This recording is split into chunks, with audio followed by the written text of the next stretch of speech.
Owlite. Is there Owlite. Oh. No, I like that. Did no one hit play? Everyone thinks because you're a zombie, you don't know good coffee. Well, they're wrong. There's only one brew that gets my seal of approval. Deadly Grounds coffee is my guilty pleasure. The aroma is so intoxicating. It brings all of my neighbors out of the woodwork. Deadly Grounds coffee. Coffee to die for and zombie approved. It's good to get a little deadly. Use the front door! Oh, they're so disgusting. The Dorkening and all affiliated shows are not intended for anyone under the age of 18. The following may contain discussions or scenes that have adult situations, graphic violence, nudity, strong sexual content, and graphic language. This show is intended for mature audiences only. Viewer discretion is advised.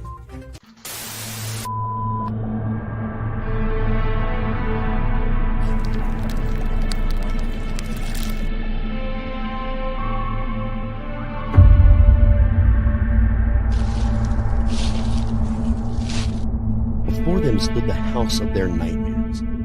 I dreamt of doors and shadows. Can't see anything. It is scary as fuck.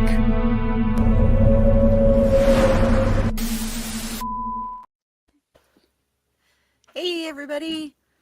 Thank you, Cthulhu. It's Sunday.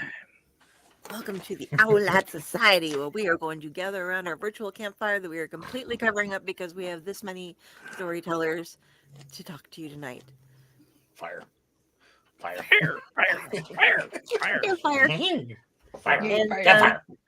Hi, Tom Dog.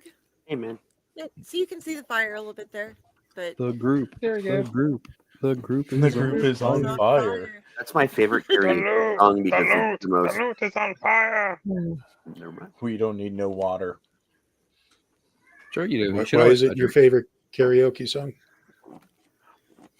Because it's the most unenthusiastic song ever written. I can just stand on the stage and singing without moving, and just once in a while be like, and then like that again, and then that's all I need to do. Just too much. Are we talking about the Bloodhound Gang version? Mm-hmm. Yep. Okay. Yeah, The that's roof. true. The 'Cause roof. Jimmy Pop The has roof is such on a fire. monotonic. I don't want to say monotonous, but yeah, he's very monotone. Well, in that song, especially. okay. All I of his figured out songs. what song I'm gonna do for karaoke. You just made me think of that. I'm gonna do "Numb" by U2 and just have people standing there pushing my face and stuff like the Edge in the videos. Yeah. Or video. I guess they didn't make a bunch. Who's going to feed something in a spoon to you?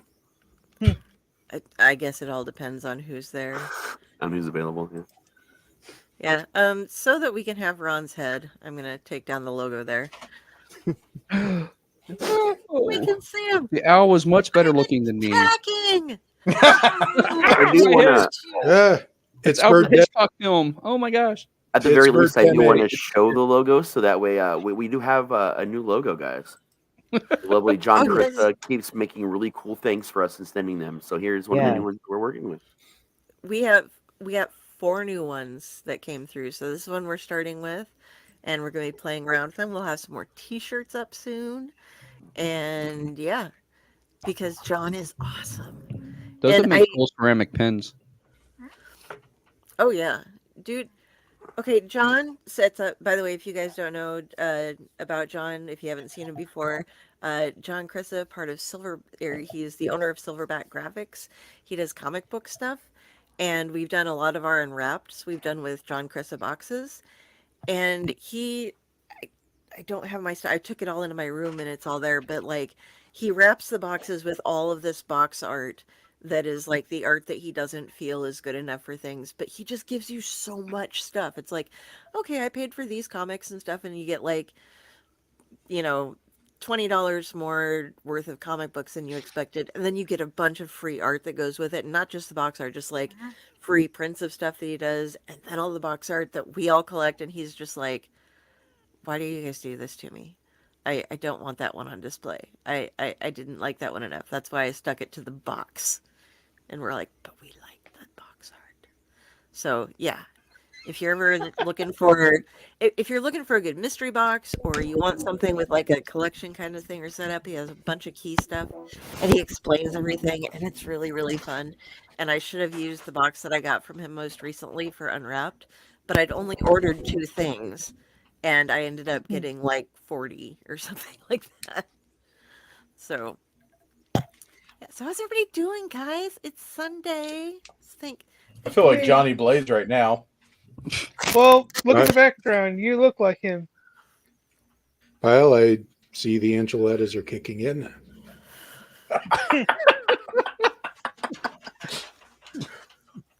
I'm old, I'm bald, and I'm fat. What more needs to be said? I'm old and I'm Friday hairy. are still muted. I don't know if that's deliberate or not. It was deliberate. I didn't want to sneeze in anybody's face. Ah, okay.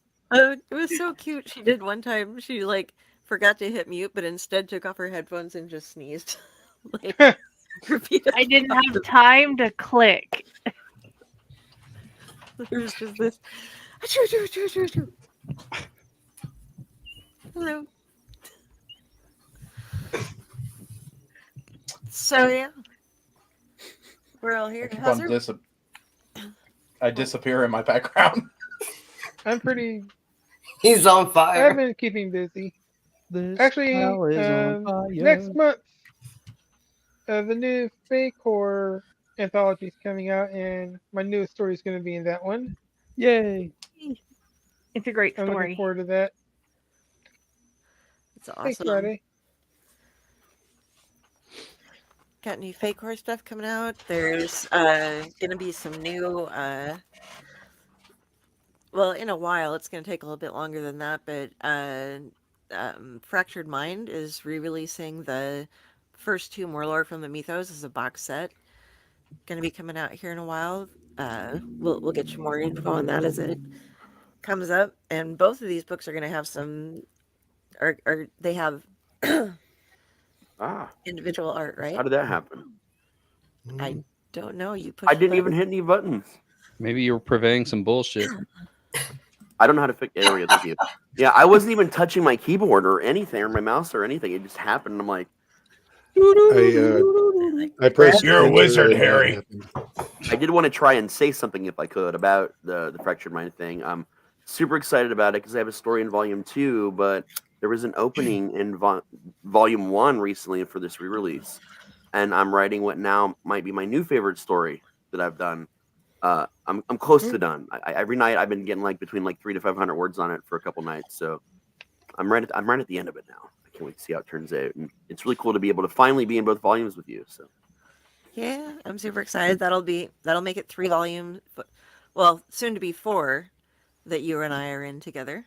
actually, more than that, technically, isn't it? Nope. I don't have that many things that I've actually sent out to get published. I just read a lot of shit and write a lot of shit and forget to submit. Yeah, I keep forgetting the collectives that we did together that were supposed to go into book format didn't make it into book form. That's where my brain was. Okay. Sounds better. Well, Yeah, so I submitted them other places. Well, if this book isn't going to work, it'll go in this one. I'll just change these couple lines. So. in reference to Friday's shirt there, is it weird that I prefer the cartoon of Beetlejuice over the movie? No, Well, I mean, not really. I don't think that's weird at all. They're similar and also very different. The original movie was supposed to be a straight up horror film and a lot raunchier and dirtier than it ended up being. And they used a lot of the raunchiness actually in that cartoon that didn't make it into the script. And then they were supposed to make an original sequel to Beetlejuice called Beetlejuice and the Big Kahuna, where it was like a surfer movie, and he had to go up against the spirit of the Great Kahuna. And when that completely died out, they also took a lot of that as inspiration for the cartoon as well. So it's the cartoon pretty much killed Beetlejuice stuff. Yeah, they could do a lot of stuff in the cartoon that they couldn't do in the movie. So the cartoon had its own kind of vibe, but it was a really cool cartoon. I remember watching it. I actually have a signed script from the Beetlejuice 2 that never got made because they went all the way into I saw the trailer for it, Mega Chris. And that Jenna Ortega is supposed to be in it. Yep. Yeah, we're all very excited for that. Mm-hmm. Got a I full never Beetlejuice crew here. saw much of the I- cartoon. I was more heavily into Ghostbusters at the time. That was my #1 cartoon. Well, one, Gina Davis is hot, and two, Jenna Ortega is hot. So, yeah. I saw the final trailer, just a snippet real quick. They don't give you much of it for part 2. And oh my goodness. And then Jenna Ortega is standing there, and Beetlejuice is like looking at her like with this horrific expression, and she's just got tears coming out of her eyes. And I'm like, oh my God, I can't wait. I got to see this. It's gonna make her cry. Yes. Right? Well, to rewatch because the Lydia original. always put on that tough, stature and persona, and I don't know. I want to see somebody break because of Beetlejuice. Quite frankly, Ron, I hope the shrunken head guy makes an appearance because he was hot. Oh, God. No, that was a smoker that was sitting next to him, wasn't it? Raz has something. I had a little accident. They released at CinemaCon, which is the big giant thing that happens when all the big networks come together and show off what they're doing for the next year. That was when they finally released the plot. The plot is going to be that Lydia, her daughter, is missing, and she summons Beetlejuice with the help of her mother to help find her daughter. And a good chunk of the movie is actually going to take place in the afterworld this time, like a good chunk of it. So we're going to see a lot of things we've Oh not seen. man, that sounds good. Heaven I'm help looking whoever forward to took that that now. kid. Mm-hmm. I'm looking forward to that now. Mm-hmm. The juice is loose. Wait. Is Sling Blade going to be part of the new Beetlejuice now? It's a French fried potatoes. Mm-hmm. Might as well be. Mm. We may also be seeing Beetlejuice's wife. There's a I rumor like about the it. way she looks. Mm. He's got a wife. Since when? That's what I was trying to tell you guys about. But yeah, apparently he has a wife, and we may be seeing her in this film. I thought the whole point of the first movie was he wanted to marry that kid. Actually, if you pay attention enough to the first movie, there is a side thing where he talks about his ex, which was never discerned on whether he was still married or not. Yeah, he took the ring off of her finger and said, "She didn't mean nothing to me." No, that was someone else.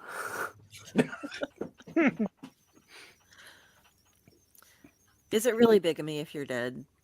I mean, Till death do you part, I guess. I mean, if you have an afterlife set up like they do, it's hard to say. have to read the Now I'm book. thinking of the Corpse Bride. Thanks. You're welcome. I have that costume in my Sims, like 4 of them. We should probably start getting into Yeah. stories. We should. Yeah, we are. This is a story. One comment and we're all sidetracked.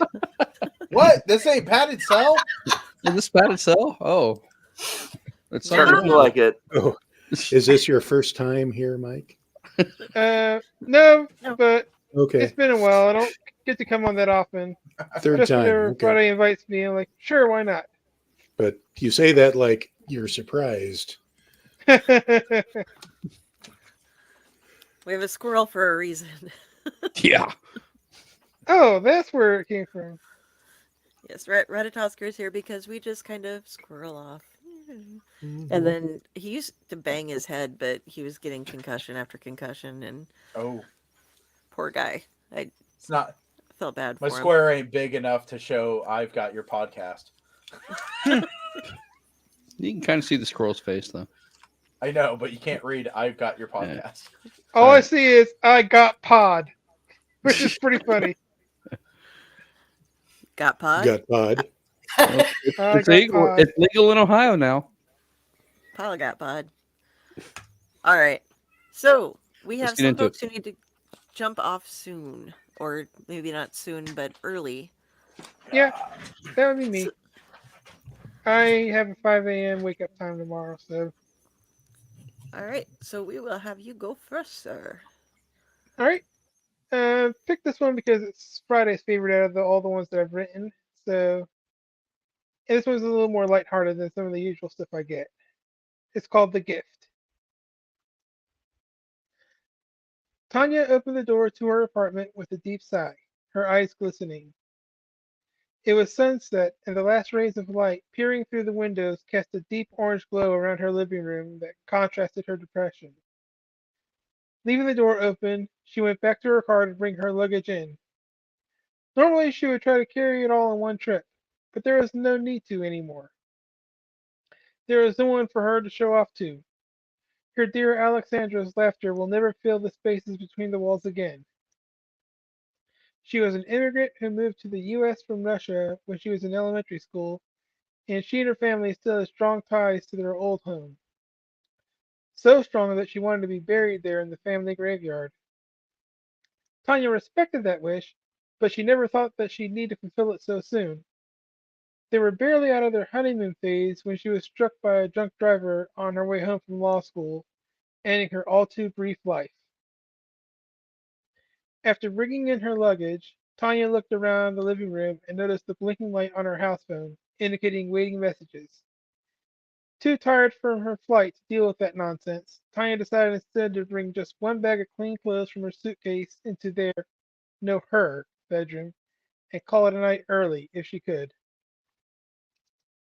The next morning, Tanya blinked awake, rubbing her sore eyes, her pillow damp with tears shed from her still fresh grief. I don't know how I'll ever sleep well again, she murmured, missing her wife's smell, her embrace, her heartbeat when she laid on her chest. All she could do during the night was cling to a large pillow, and it was a poor substitute. After what could have been minutes or hours, Tanya walked out of her bedroom, zombie-like, and after a cup of coffee went to check her messages. Several were just junk calls that didn't even bother to leave a real message, just a lot of dead air and clicks. The first real message, however, caught Tanya's ear. Good morning, Mrs. Dmitriev. This is the Oaktown Post Office. This is just a friendly reminder that today is the day you requested to pick up your held mail.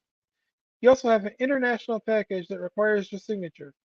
Please pick them up at your earliest convenience. We won't be able to resume delivery of your mail until you do. Have a good day. Oh yeah, I almost forgot, Tanya said to herself. Her mother-in-law said that there was a family heirloom that Alexandra wanted her to have to remind her that she will always have family, but didn't really explain. Just that it would be a nice surprise and it will have a note to explain. There was one other message of consequence, one that Tanya was dreading to hear. Mrs. Dmitriev, this is Mr. Collins. As of today, you are past the grace period for your rent. An additional $60 is now required to avoid eviction. Also has been noted that you're in violation of the cleanliness clause, so if you are able to make your payment, you must remedy this issue to avoid eviction by the end of the 15th of this month. Good day. Tanya's landlord's voice was as gruff as ever as the message clicked off without any emotion. She explained to him before about her trip to Russia for her wife's funeral and that she wouldn't be able to pay on time or keep up the apartment. But he was as rigid as ever, still saying dryly when the rent was due, not accepting any excuses. The man was always like that ever since she and Alexandra moved in. Mr. Collins tried to avoid allowing the mixed-race lesbian couple to live in the neighborhood, citing family values. But fortunately, Alexandra was well versed in fair housing laws, due to the fact that she was actually studying such laws for their sake and for the sake of other couples in their position, and he grudgingly acquiesced. But the man was constantly watching them like a hawk, just waiting for a way to evict them. Tanya and Alexandra had to keep things looking pristine, even though it was an older place. The fact that Tanya had to rush going through Alexandra's things and search for important documents, leaving the living room a mess, coupled with eating nothing but takeout for days before leaving for Russia, leaving containers with food crumbs all over the kitchen, and the mountain of unwashed laundry in the bedroom, was all Mr. Collins needed to raise a fuss. The voicemail was also dated 3 days ago while she was still out of the country. The 15th was tomorrow, and she also had a meeting with her lawyer to deal with Alexandra's will. Tanya checked the clock on the microwave and it was already just past noon.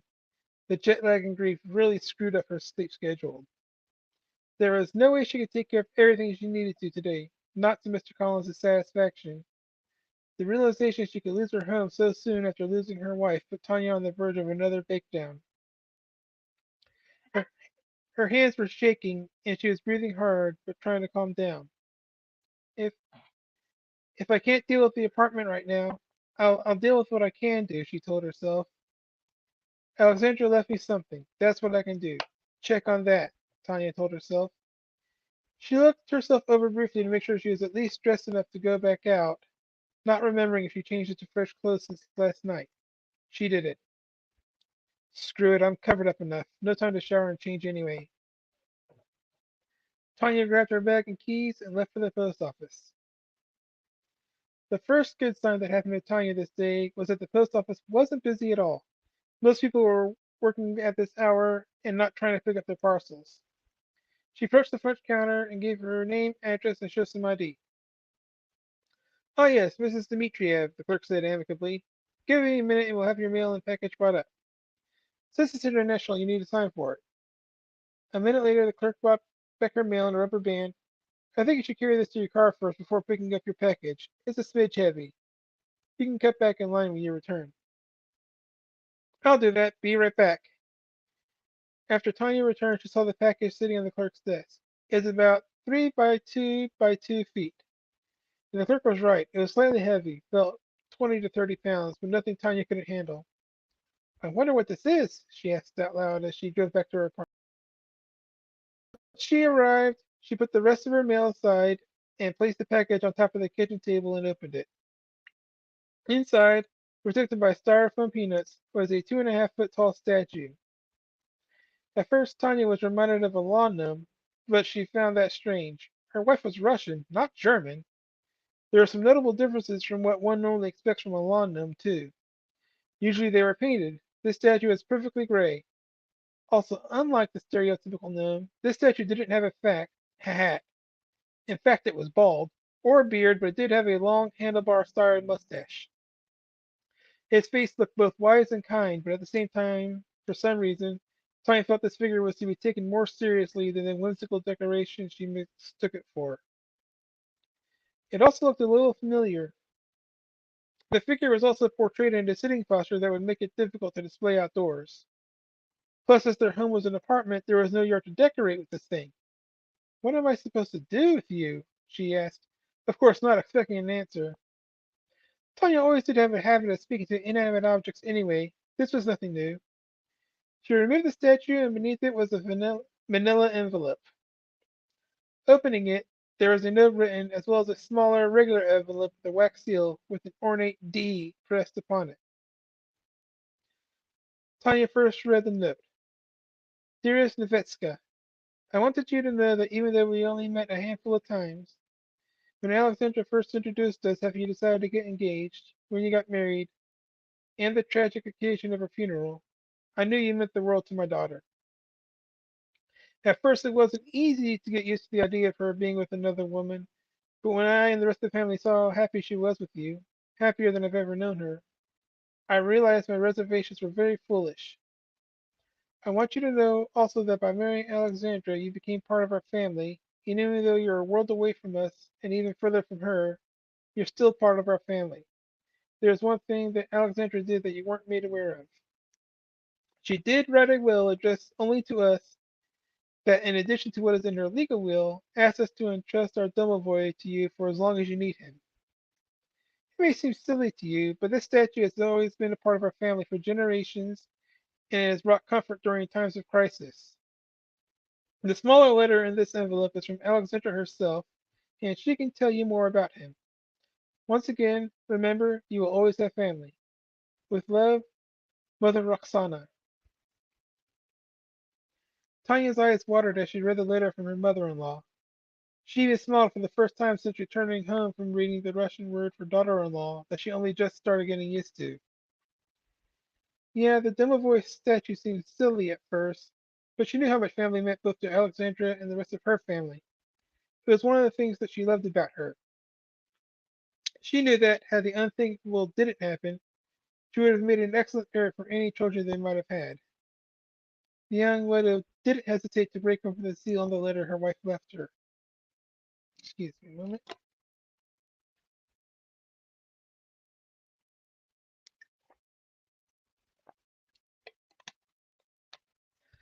Hello, Tanya, my love, my Jena.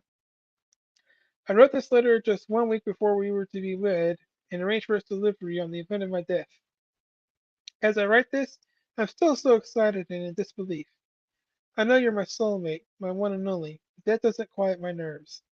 Hope it will be many, many years before you have to read this, and we're a pair of old gray ladies telling kids to get off our lawns or whatever. But if you're reading this sooner, I am so, so sorry for leaving you. You mean the world to me, and as much as I can't imagine my life without you, I know you feel the same. But I also don't want you to be alone forever. This time is going to be so difficult for you I can't imagine, so I'm sending some help. You are probably very either confused or very amused, or both, at my little gift to you. But trust me, Gramps here always came in handy when something bad happened to my family.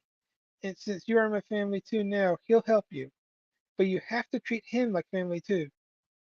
I don't want you to eat dinner alone, so I think lesson one in taking care of him, set a place at the dinner table for him. Your favorite chicken dinner with a side of biscuits is close enough to what he likes. I think he'll go for it. He's in a sitting position deliberately so he can sit at the table with you. Talk to him, it'll help. You'll be surprised by how much things will start to get better. It will take time, but it will. I love you so much, Tanya, and I'll always be with you. Alexandra. Tanya clutched the note to her chest and started to weep and smile at the same time. I love it, Alexandra. I'll take care of him, promise. She took the small statue and sat it in Alexandra's place on the table and planted a kiss on the top of its head. I'll be back later. I have more running around to do. Talk to the lawyer, get a dinner, and get money for rent. I'll have to take out a loan. This will take the rest of the day and no chance to clean. She looked down at the statue. My only hope is basically begging Mr. Collins to let me stay, and I don't think that'll happen. Maybe I should save that money for moving to a new place. No, can't think like that yet. Need to do stuff. Be back later, she announced before heading out to take care of her last few errands. It was just around sunset when Tanya returned home, placing a grocery bag on the ground before unlocking it and opening her door. Picking it up, she came in, closed and locked the door behind her, kicking her shoes off. Entering the kitchen area, she put her dinner on the table, a pre-cooked rotisserie chicken and some fresh biscuits. She also pulled out some styrofoam plates and plastic forks as she didn't have a chance to even start cleaning the kitchen. But as she glanced around, she saw two clean plates, some silverware, and cups on the drying rack by the sink. Strange. I could have sworn there wasn't anything clean yet, Tanya shrugged. Well, guess I might as well use them, she concluded as she set the table, and with some amusement turned to the small domovoi statue. So Alexandra said you like chicken and biscuits, or something close enough to it, huh? I didn't cook, so I hope store-bought's okay. Mind if I call you Gramps too, like she did? She then sat across from the statue and continued, surprised at how easy it was for her to open up to it. Alexandra always loved her family, and said her grandfather meant the world to her and had devastated her when he died. To be honest, I haven't felt close to my family in years. Ever since they found out I was gay, they haven't really spoken to me. I think it's ironic that Alexandra's family on the other side of the world was more accepting than my own, but I'm very grateful to them. I don't know how I'm going to start a new life without her, but I know I have to try. And I know I'm not alone, I guess. I have you now, Gramps. Tanya stopped to take a drink of tea, then left. Listen to me talking to you. I don't know if I'm going crazy or if this is therapeutic, but I don't care. I think it's helping. So I guess it's the latter. Tanya then blinked because she swore the expression of the statue changed from the serious countenance from before and it looked like it was in mid-laughter. Okay, I think I need to make sure I get some extra sleep tonight, she concluded, but groaned and rubbed her forehead. But I can't. I gotta get up early, try to make this place at least somewhat presentable before Mr. Collins shows up. What am I going to do? She kept eating, surprised her appetite was returning before speaking to the domovoi yet again. I think what I miss a lot is Alexandra's voice. I'm trying to fill in the void. She liked telling stories. It's one of the reasons I fell for her. Her tales of her old home in Russia were so entertaining I thought she should be an author, write them down. But instead she decided to go to law, to help people like us. She said it didn't seem too different to her. When you boil it down, she used to tell me, going to court is like a storytelling contest. Each side has to tell the best story they can, and the jury and are the audience with the judge the mediator. Whoever tells the best story wins. I think I can do that because all my stories are true. Which of course made me laugh because exaggeration was one of her strong suits, and she loved adding aspects of the fantastic. Aspects like you, I suppose, Grant. She looked at the dumb boy curiously as if in recognition. Tanya couldn't figure out where she'd seen him before. Have we met, Gramps? I can't remember. Oh, that's gonna bug me for a while. At least it's something new to think about. I don't feel much like eating anymore. I guess I'll clean up tonight's dishes at least. Maybe if I wake up at 4:30 or 5, I can get started on this mess before Mr. Collins shows up to kick me out. I'm so tired of him I'd almost want him just to get him out of my life, but I have nowhere to go for now. Tanya growled angrily, stuffing chicken bones in an already overstuffed garbage can before heading to her bedroom, which was right next to the bathroom. Shower, bed, wake up, clean, and start packing my stuff. She went over her plan for the next day before plopping on the bed, then rolled over and punched the pillow Alexandra used to use. Ugh! Why me? I can't do this alone. I need you. Why did you leave me? She pounded the pillow with each angry statement before clutching it and sobbing herself to sleep. Everything will be okay, my love. I know you're angry at me, but I wouldn't leave you without help. You're my family after all, and in my family we all help each other. Just rest and let Gramps take care of things tonight. Tanya looked next to her and saw her wife lying next to her, stroking her hair affectionately. Alexandra, am I dreaming? She reached toward her wife and touched her cheek gently. Yes, you are, Tanya. Then I don't want to wake up, she declared. You'll have to eventually. I don't want you to be with me again because you rotted in bed. Live, for both of us. When your time is really up, I'll still be here. And in the meantime, I'll always be here. Alexandra placed her hand over Tanya's heart. What do you mean Gramps will take care of things? I mean, it was nice talking to him, but Alexandra placed a finger over Tanya's lips. Do you trust me? She asked. Always, Tanya answered. Then trust him too. This isn't the first crisis he's gotten my family through, and it won't be the last. Keep him with you as long as you need him, but return him when you don't. He'll be needed by someone else eventually. I've got to go now. Just remember, I'll always love you, Tanya. Alexandra leaned in and gave her wife a deep, passionate kiss goodbye, and as Tanya reached back, her world was shattered by a loud pounding. Open up! Mrs. Dmitriev, open up at once! Oh, crap, it's Mr. Collins.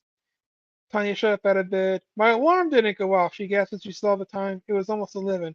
No, no, no, no, no, no. She quickly donned enough clothes to just cover her up and rushed out the bedroom and headed towards the front door. But as she walked, she stopped and noticed the hallway was clear of clutter. She looked back in the bedroom where piles of dirty laundry were, and there were no piles. She opened her dresser and everything was neatly folded and put away. Taking a shirt, she sniffed it, and it smelled as clean as when it was new. Mrs. Collins is also the sheriff's deputy. Are you home? How? Tanya wondered aloud, but shook her head and headed to the front of her apartment and peered into the peephole, seeing the opposing figure of her landlord, flanked by a county sheriff's deputy, and she could hear their conversation. Now remember, the woman will probably be hysterical at being evicted, so don't be afraid to restrain her, Mr. Collins informed the deputy, as if relishing the thought. Don't tell me how to do my job, the deputy replied sharply. It's going to be a crazy mess, I tell you, and not just the apartment, Mr. Collins grinned slyly. I'm opening up, Tanya announced as she did. Good morning, Mrs. Dmitriev, the deputy announced. I'm here to inspect your apartment for violations. If we find things out of order, you are to be evicted immediately. I understand. Please come in and look around, Tanya said calmly, hoping not to antagonize either man. She did follow them, and while staying a few steps behind to hide her amazement, her couch and living room, originally cluttered with scattered papers and documents, was clear of said papers. They were sitting neatly on the coffee table. The floor looked as pristine as if it was vacuumed. The kitchen no longer had any takeout containers, and as for the dishes, they were stacked neatly in the drying rack by the sink. The garbage can was no longer overflowing, but empty with a fresh bag in it. The linoleum floor was squeaky clean. The kitchen table was clear, and the seat where the Domovoi statue was sitting last night was empty. What's going on, Mrs. Dmitriev? Mr. Collins demanded, turning around to face Tanya. I had this place inspected while you were out of the country. It was a mess. Tanya shrugged. It got better, she grinned. This doesn't seem like the disaster you told me about, Mr. Collins, the deputy pointed out. Bedroom! She couldn't have gotten everything clean in one day, Mr. Collins insisted. Right this way, gentlemen, Tanya led them this time, feeling a burst of confidence. She showed that those two rooms were as pristine as the front half of her apartment. Well, Mrs. Dmitriev, it seems as though your place is as clean as a whistle. No need to evict based on cleanliness violations, the deputy announced, suddenly cheerful and offering his hand. Thank you, deputy. Tanya shook his hand warmly. And before you say anything else, Mr. Collins, I have the rent and late fee. She walked over to where her purse was, sitting on a nightstand, and pulled out the necessary money order. Just need to fill it out, she grinned, clicking a pen, obviously. Looking at Mr. Collins, she could swear she could actually see his face turning red with rage as he realized he was losing what he thought was a sure win. Here you go, Tanya said with a smile and a sing-song voice. Mr. Collins snatched it rudely out of her hands. And that means you can't evict her based on late rent, the deputy concluded. Plus, she doesn't seem to be the hysterical, possibly dangerous woman you warned me about, he continued. By the way, how would you know if she couldn't have cleaned it all in one day? I think if one works hard enough, you'd be surprised at what they can accomplish. Because she's been in and out all day yesterday, and not once did I see any trips to the dumpster with trash. How did you do it? Mr. Collins demanded. So you admit to spying on your tenant? That's not good. For you, the deputy leered at the landlord who suddenly paled. I had every right to. Save it for the court date. That is assuming Mrs. Dmitriev wishes to press charges. I think I will, Tanya said affirmatively. Arthur and Mr. Collins, you need to come with me, the deputy announced before starting to read the Miranda rights. Then he turned back to Tanya. I heard about your recent loss. I'm sorry. I know Mr. Collins made things worse, and he can still make things difficult, even with this arrest. There is a new neighborhood on the east end of town. Their one-bedroom apartments are decently priced. The owner even announced his recent marriage to his longtime partner. Just something to think about. Have a good day, ma'am. With that, the deputy departed with a silently fuming Mr. Collins. Tanya went back inside and closed and locked her door and let out a deep breath she didn't even realize she held in before letting out a loud cheer. I made it! I made it! I made it! She turned to the living room and saw the Dumbledore statue on the couch, in a lying position with a wink on its face, his finger pointing to a picture on the wall. Tanya's gaze wandered and she saw the first picture of Alexandra Hayne when they first moved in. It was of her family back in Russia, and in the center of the picture was a younger Alexandra, and on her shoulders was the Dumbledore statue with an expression of pride on its face, and its arms wide to the whole family, as if ready to protect them at a moment's notice. It really was you, wasn't it? Tanya turned to the Dumbledore. Alexandra sent you to help me because she knew how horrible Mr. Collins would be. You're like the family's guardian angel or something, aren't you? She walked back to the couch and closed her eyes, embracing it. Thank you, she whispered. She was surprised at the tiny arms embracing her back and a kind grandfatherly voice whispering, any time. That's it. Nice. I love that story so much. I'm glad you love it. That one was for you, Friday. Thank you. Friday on a Sunday. Story. And I think we got Jody up next. Yep. Oh, yeah. Nice. Okay, so I have been working on writing a little bit of a biography of my background, mainly to help others on a healing journey. Oh, I don't like my face so big. Sorry.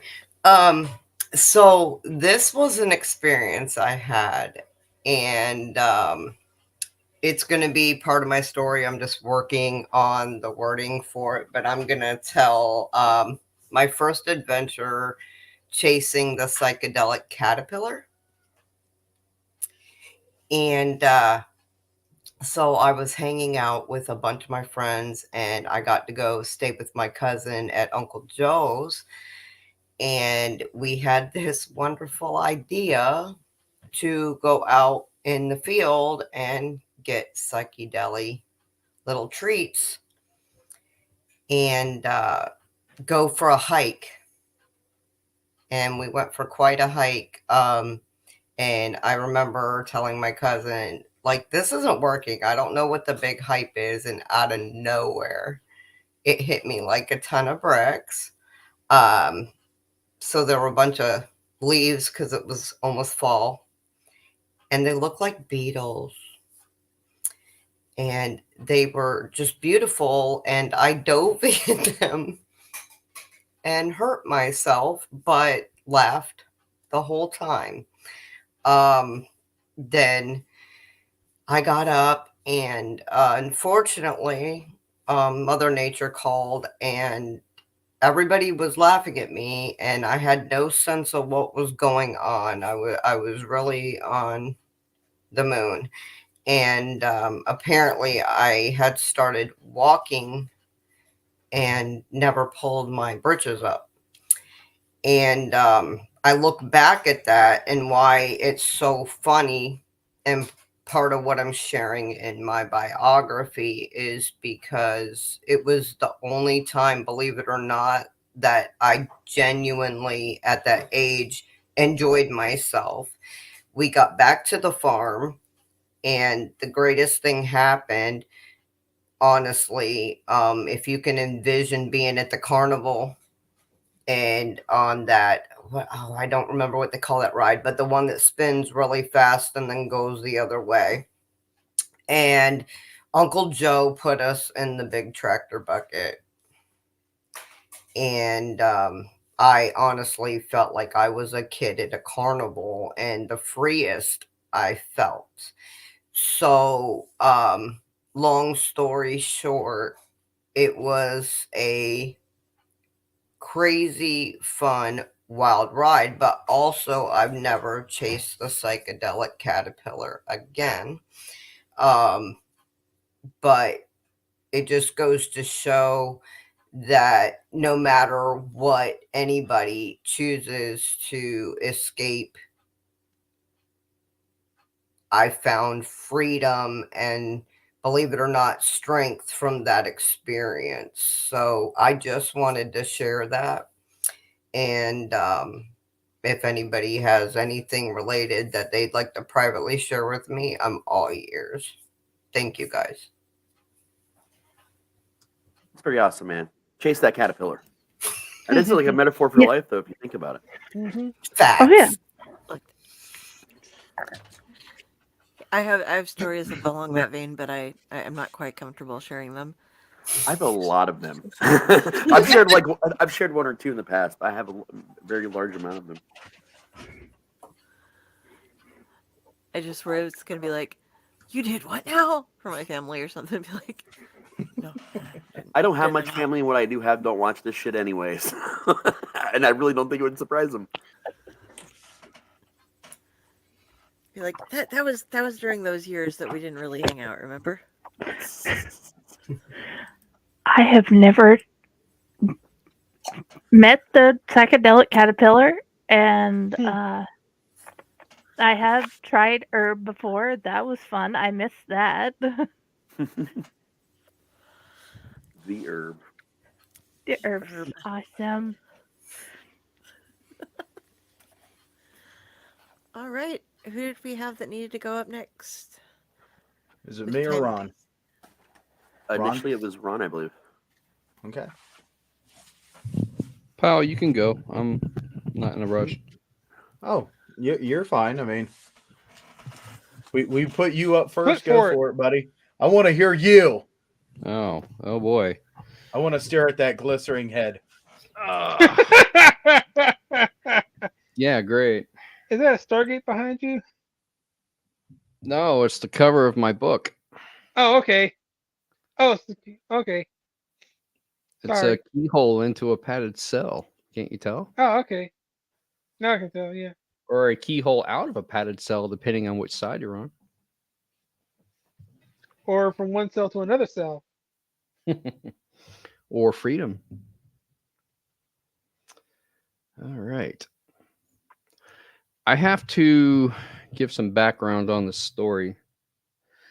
This is something I wrote back when I was in college for one of my creative writing classes. For those that don't know, I did major in creative writing. which required reading a lot of literature. One of the things that we had to read was The Metamorphosis by Franz Kafka. If you're not familiar with The Metamorphosis, the main character, Gregor, starts turning into a cockroach. I won't go into the details on it, but suffice to say it was supposed to be a statement on social whatever. It's been a long time. So our assignment was to write a transformation story a la The Metamorphosis. Now, at the time that I was in college, there was a local band that played called The Goodies, which it's very eclectic kind of music, which they called vaudeville rock.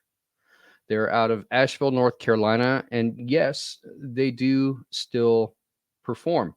If you go to YouTube, I'm sure you can probably find videos.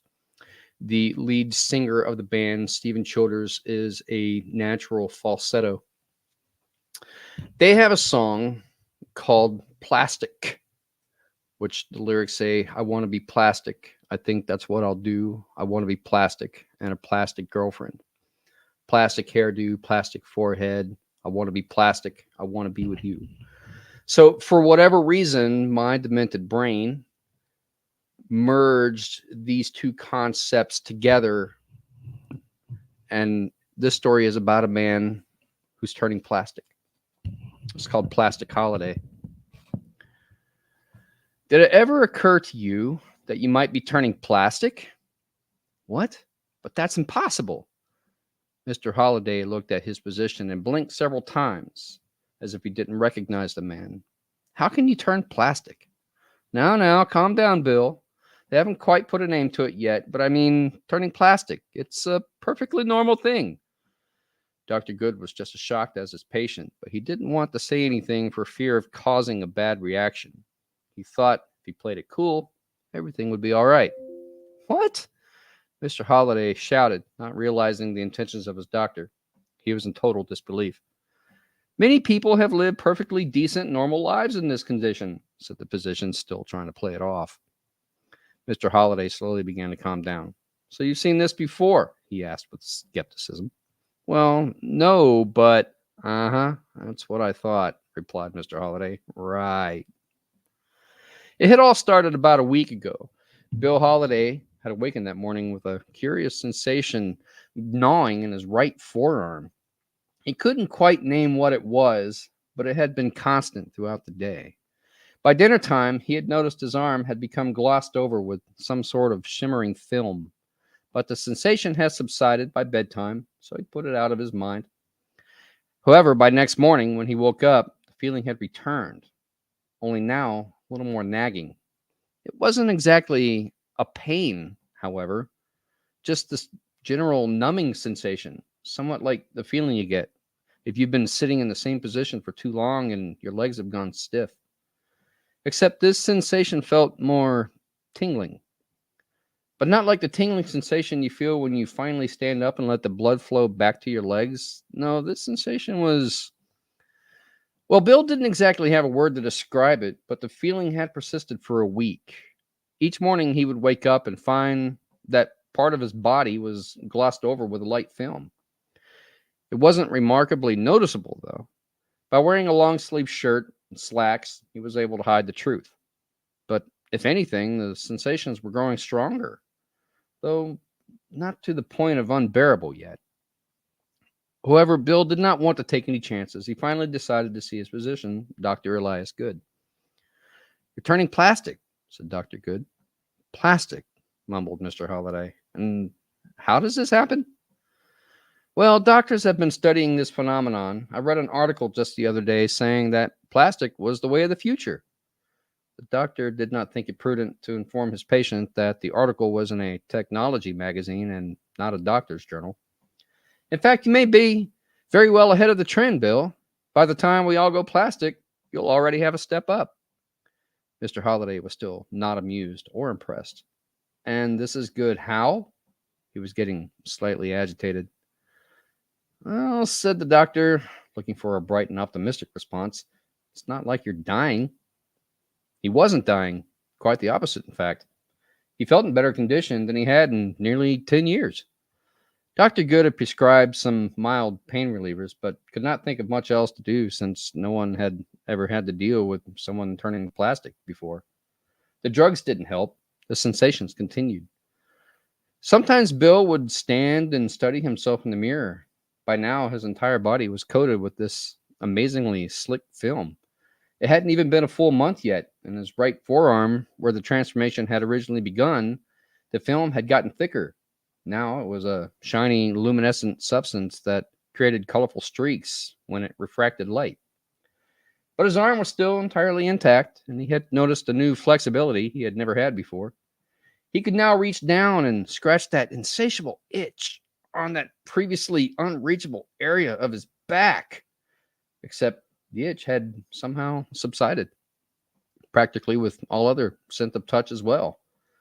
Bill really felt nothing now except that numbing sensation. Strangely enough, it had never been unbearable, and at some points, Bill subconsciously found himself enjoying it. The film had reached his face finally. It wasn't extremely noticeable at first. He only looked as if he were mildly sweating, and even then, only under bright light. Up to this point, no one had questioned his new luminescence, but as the film thickened, the appearance of sweat was more noticeable until finally it looked as if the sweat had just solidified on his face. Of course, the good side to this was that Bill realized he no longer needed to shave, which was a blessing in disguise, for he had never cared much for shaving anyway. Mr. Holliday worked for a network consulting agency. It was a mediocre 9-to-5 job that was the same humdrum day in, day out. One day, Bill walked into his 5th floor office building. Usually no one ever spoke to him except maybe the casual, "Hi, Bill," without even looking up from their computer screens. Bill almost never greeted them back, just like everyone else in the office. He was also locked into the corporate world of dullness and a dead-end job where outgoingness gets you weird looks and shunned by others. Conformity was the key to success. But this particular day, he was happy. He was smiling. As he smoothly walked toward his office cubicle, he noticed Bella, the cute redhead who worked 3 cubicles down. Even though Bella tried her best to fit the conformist attitude of the office, she was still the most outgoing of any there. She and Bill had talked sometimes at length during office parties. Bill had often thought about asking her out, though he could never quite get up the nerve. He knew she led a secret life outside of the office that he was afraid he may not fit into. Bella saw him approaching and turned to give him the once-over.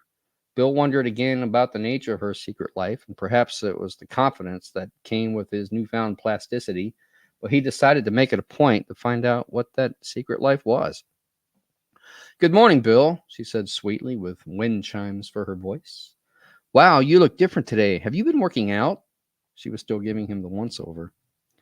Bill smiled and tried to hold back his embarrassment. He failed, but due to his luminescent cheeks, he realized he was incapable of truly blushing. He considered this another blessing. "Why, no," he replied, and then he couldn't help himself. "I'm turning plastic." He finished literally beaming. His translucent skin was shimmering in the light. "Oh, Bill, you're such a kidder," she replied. She gave him a flirting push on the shoulder and walked off laughing. Bill felt good about himself. Later that day, one of Bill's friends, George, had invited him to play racquetball after work. Bill had already been having a good day, and Bella had even flirted with him more, commenting on how muscular he seemed to look and how vibrant his skin seemed. Whenever Bill mentioned he was turning plastic, no one took him seriously. Bill, eager to try out his new condition with athletic skills, decided to give racquetball a try.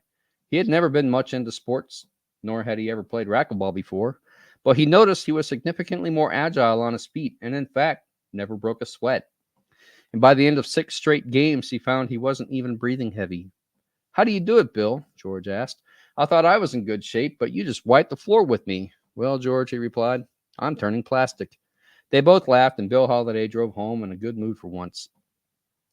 There was an accident the other day.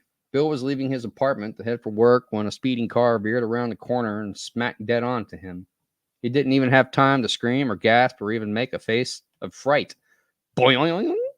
And he just went flying through the air. The driver had slammed on his brakes and didn't have time to react with a gasp and a scream and a contorted facial expression. But when he saw Bill hit the pavement, bounce like a basketball, land on his feet, and brush the dust off, he was speechless. The driver was stunned, but in his racing mind, he figured if nothing happened, there was no need to let the world know. He pulled himself under control, slowly started his car, and drove up beside Mr. Holliday. "Are you okay, mister?" the driver asked. "Yes, why, thank you," chirped Bill. "I saw you hit the concrete like that, and I wasn't sure if you were hurt." No, I'm fine. You see, I'm turning plastic." "Oh, okay then. Well, you have a wonderful day," the driver said as he sped off down the road, and it would be several minutes before the meaning of Bill's statement took hold inside of him. "You too," called Bill after him. The transformation was finally complete. Bill had gone back to see Dr. Good a few more times just for a checkup. The doctor had taken x-rays for his medical logs, and they showed that everything was still intact, if not slightly more malleable. Plastic does not photograph very well under radiation, but it was still possible to see where everything should be by the outlines.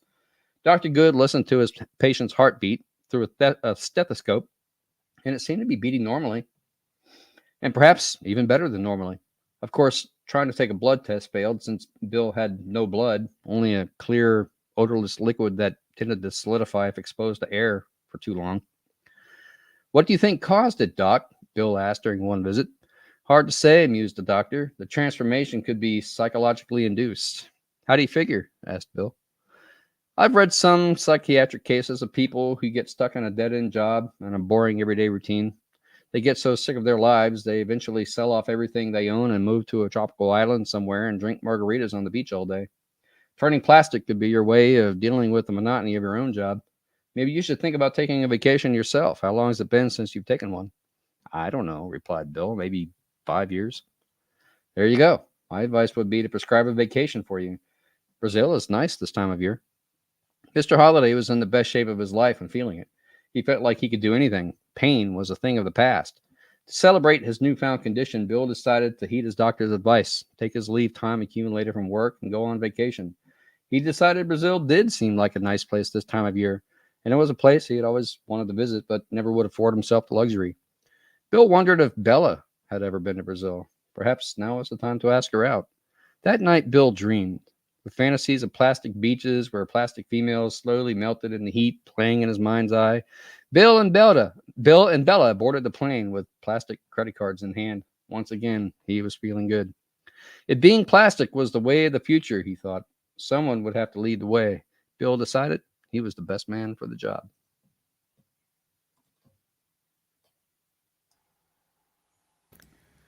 Yay. Nice. It's all right. I love Turning that. Plastic. Just turning plastic, dude. No worries. That was really fun. I like the boing. Oh, apparently my Echo Dot enjoyed it as well. Yeah, I'm thinking about putting that one in my next collection of stories to publish. I like it, man. I think you should.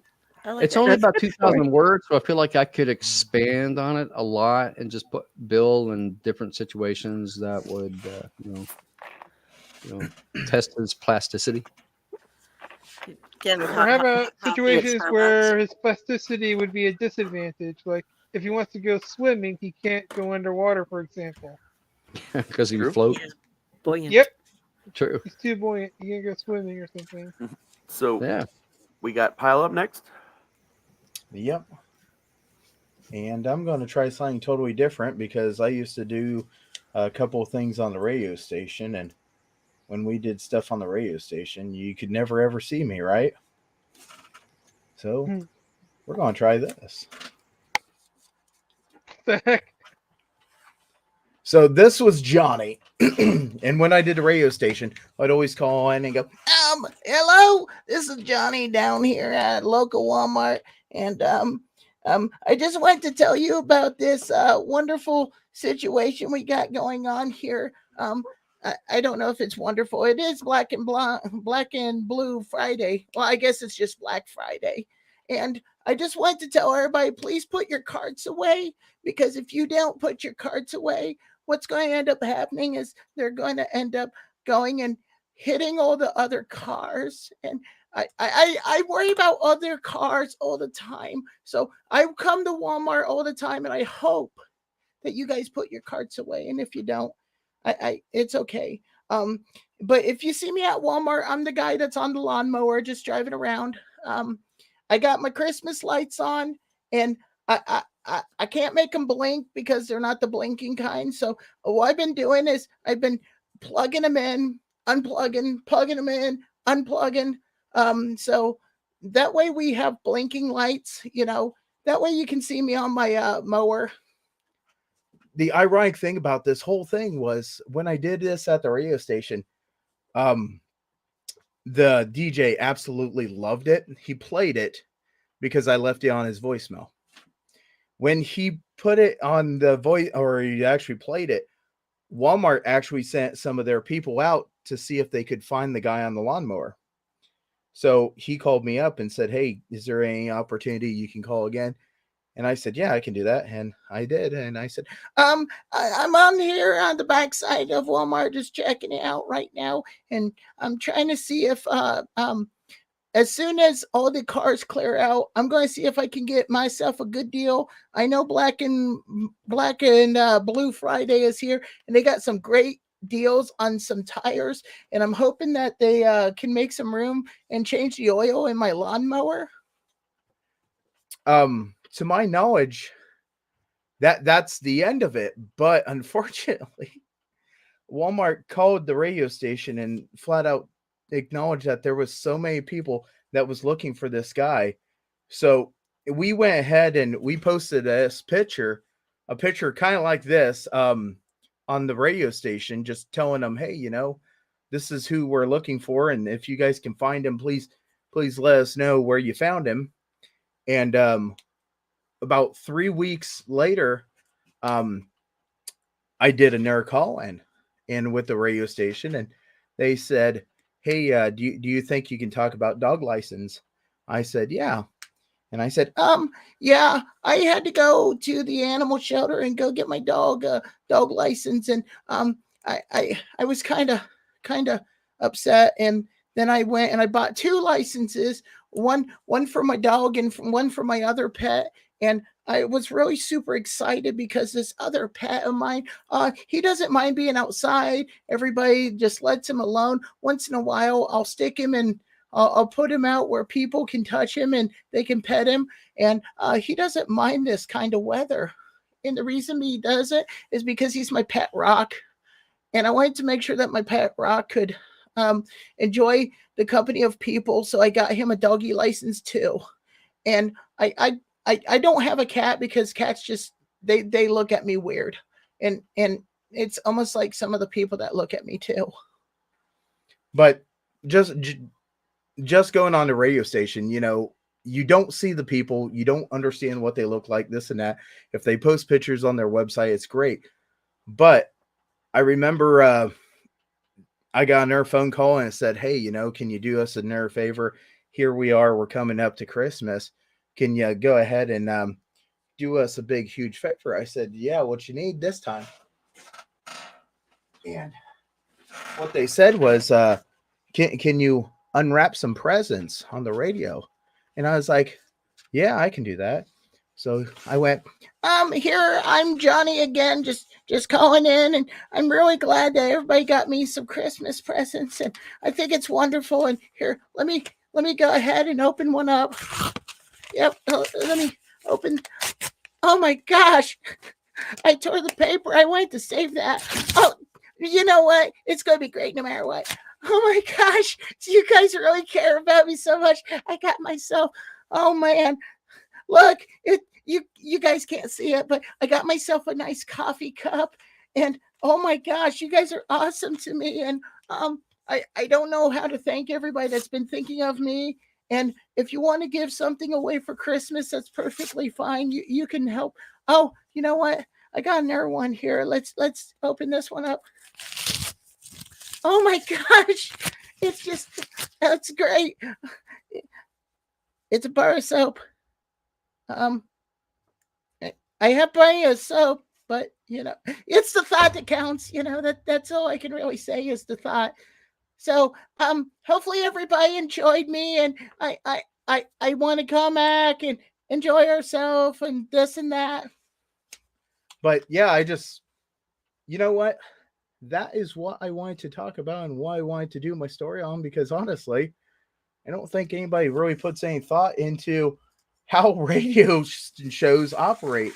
And if you're ever doing pieces of paper or ripping open presents, they might not actually have the present in front of them. It's just pieces of paper, which when I found that out, I was kind of sad. And yes, Johnny is a very nervous individual. He's very. I hope everybody enjoys us and enjoys this wonderful time that we spent together. And you know what? You're watching the Allight Network. That's what I got, guys. Nice. I liked it. Oh my god. That was awesome. The fact that people thought he was a real person and was looking for him, that's what gets me. They were so concerned about Johnny, and the radio station's like, dude, they're out looking for you. I was at work doing this, calling in and going, yeah, this is Johnny just doing your report. Please put your carts away. I almost seen one hit somebody. If we could get somebody to animate Johnny in a cartoon fashion and have you do a voiceover or a promo for Owlite, that would be great. That would be awesome. I'm just telling you, it's not really hard. I mean, you just go and go. You're watching the Allight Network on one of your wonderful platforms, and we're having ourselves a great time. And just wait until I get myself on that padded cell. There's a guy in Herman, Nebraska that rides around in a golf cart. You can't use it. Or no, wait, I thought it was a golf cart. I think it is a lawnmower, but he built like an awning over it, and he used to ride around with a parrot on his shoulder. I don't know if it was alive or not. And like I saw him once going through to Dakema, and I told my mom, I'm like, did you see the old guy with the beard and the? I thought it was a golf cart at the time, with the parrot, and she's like, what? And so like nobody believed me. And then I brought it up to some cousins who live around there, and they're like, oh yeah, that's old so and so.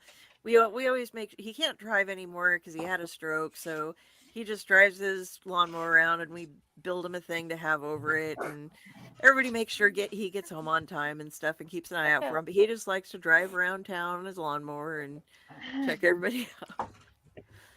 Wow. It happens. It's a real thing. Yes. So this is why people really. I love I couldn't get him to blink, so I just plugged him in and unplugged. I plugged them in and I unplugged them, plugged them back in and unplugged them. And I hope you all can see me, and please put your carts away because I don't want them going and dinging a car or taking me out off the mower. Nice. I had to do something different. You guys all read wonderful stories, and I was just like, I'm just going to throw Johnny at this. Let me draw him again. Okay, so when all else fails, throw Johnny at it. That's the new philosophy. Oh yeah, we could have stories by Johnny, and that's if you guys like me. If not, I'll just go back in my corner. You should totally do that voice for Chainer. No. One night. Yes. Boom, boom. I'm gonna tear you up, mister.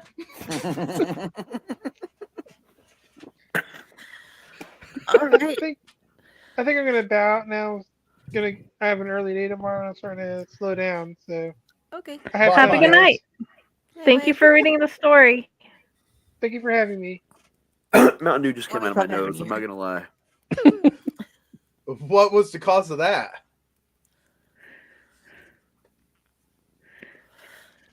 Come on, Dr. Raz. Can you talk to me about it? Oh, he went off camera. Oh, boy. Today at the Dr. Johnny show. No, he's just illustrating the boom, boom, boom. Does the voice, and I laughed so hard. Now I had just taken a drink about to do it. It actually came through my nose. And it burnt a lot, and I couldn't stop coughing. All right, and that's our show. Yeah. Good night.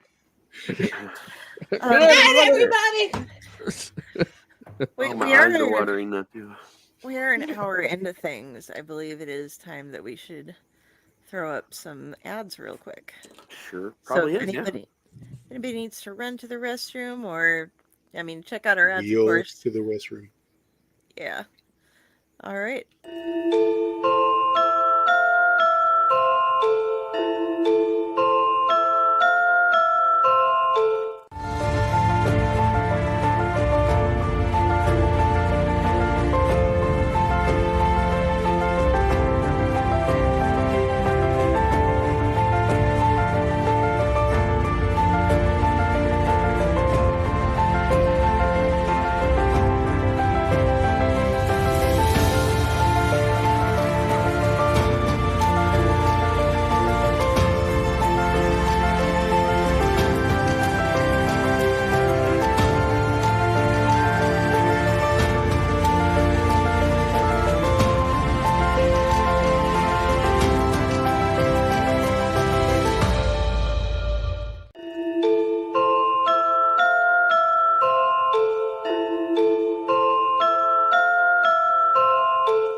Greetings and shabebans. We are the Retro Reductibus Cephala Podcast, a long-form bi-weekly show that celebrates all the things that made growing up awesome. Yeah, that sounds good, but I don't know what all those words mean. I think what Parasite Steve's trying to say is that on Retro Reductibus, we explore a range of retro goodness, from toys, video games, and movies, to cartoons, and even snacks and school lunches. Oh. And we do it all with a positive spin, a slew of killer guests, and some very adult language. And you know what else is cool? No. This crazy show is part of the Door King Podcast Network with new episodes every Tentacle Tuesday. What's that? And if waiting 2 weeks for a new episode gives you a sad, know that we drop bonus episodes all the time, like the off-format Crow's Nest and an interview series we call The Bridge.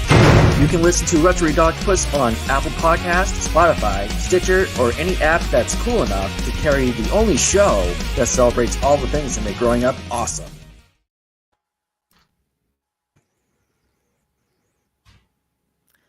Oh, I was trying to get one more going. I missed it. I'm going to do it anyway. So there. Go. There's a secret sound headed deep within the center of the earth. And charge you listen closely enough, you can hear it. And it sounds like razors through flesh. We are merely here to turn up the volume.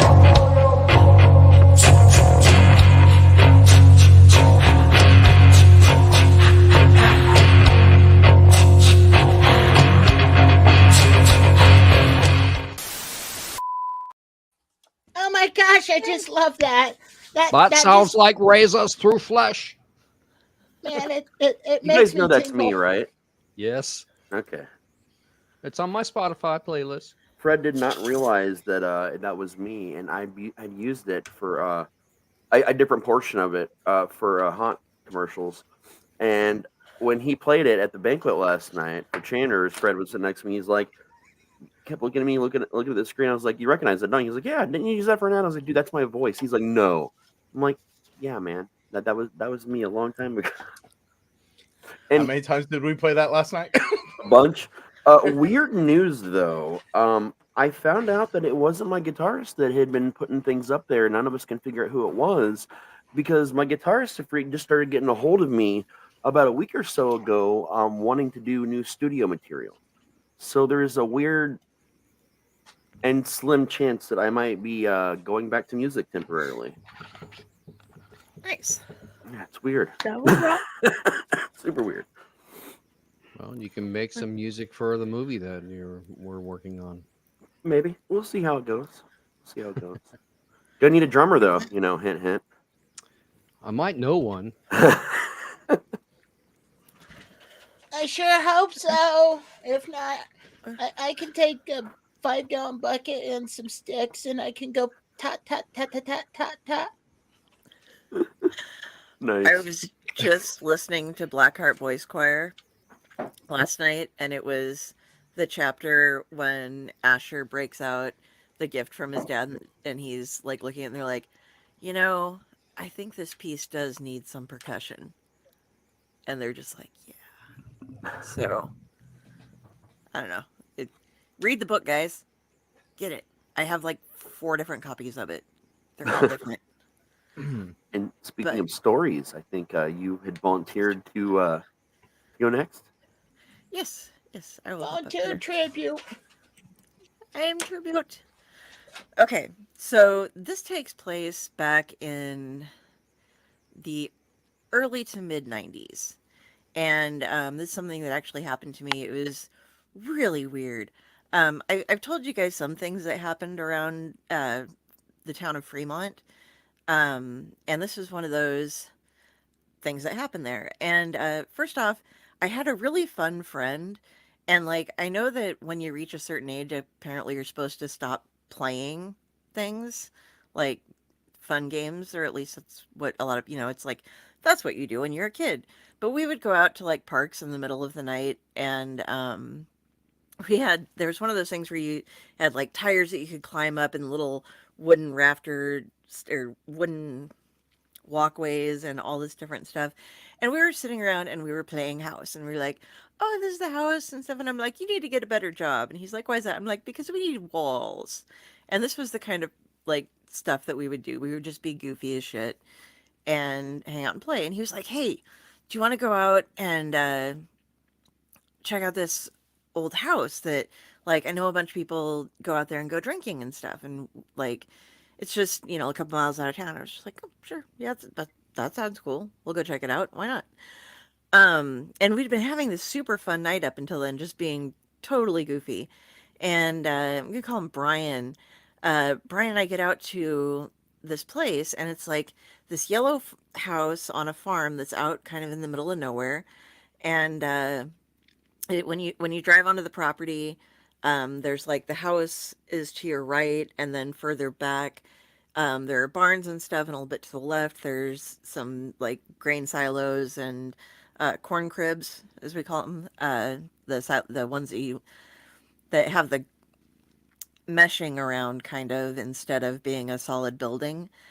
And they're checking out. It was kind of creepy looking, but it was just like, okay, well, we're gonna have some fun here. He's like, oh yeah, everybody goes in, and there's like people go up there and drink and everything. And I was like, okay, well, let's check it out. And so we walk in, and you enter into the kitchen area, and it wasn't really well maintained. Obviously, it had been abandoned for a while, and he didn't know any stories behind it. He just knew people went there to drink. And I was immediately drawn to kind of check, to go off to the left and walk around, and you pass through a little area, and then you get into the living room. And it was kind of a dark living room, had a sofa sitting facing where the TV stand and stuff would probably have been if it hadn't been kind of ransacked a bit. And then there were a flight of stairs that went up, and along the railing that you could walk, and there were 3 rooms, and then another one off to the other side that would go over where the living room was.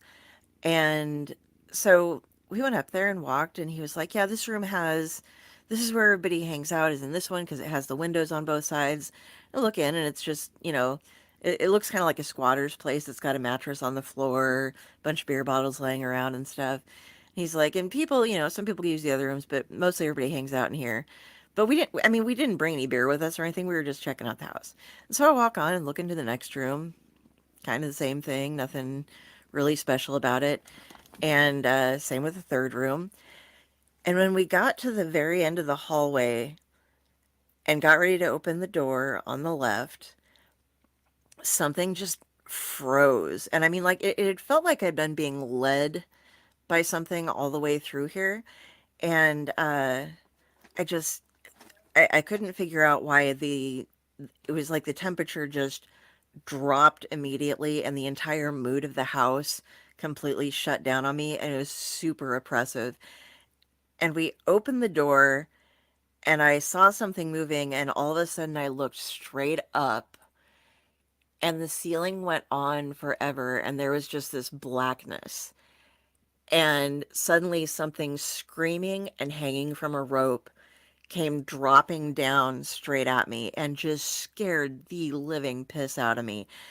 And I saw this thing falling straight at me. It was obvious as it was getting closer. It was a decomposing person with just this horrible shriek, and I slammed the door on that room and started bolting back for the staircases, and I could see blood everywhere. Like in the rooms that we'd left the doors open to, there were like dead beings inside and blood splatters on the wall.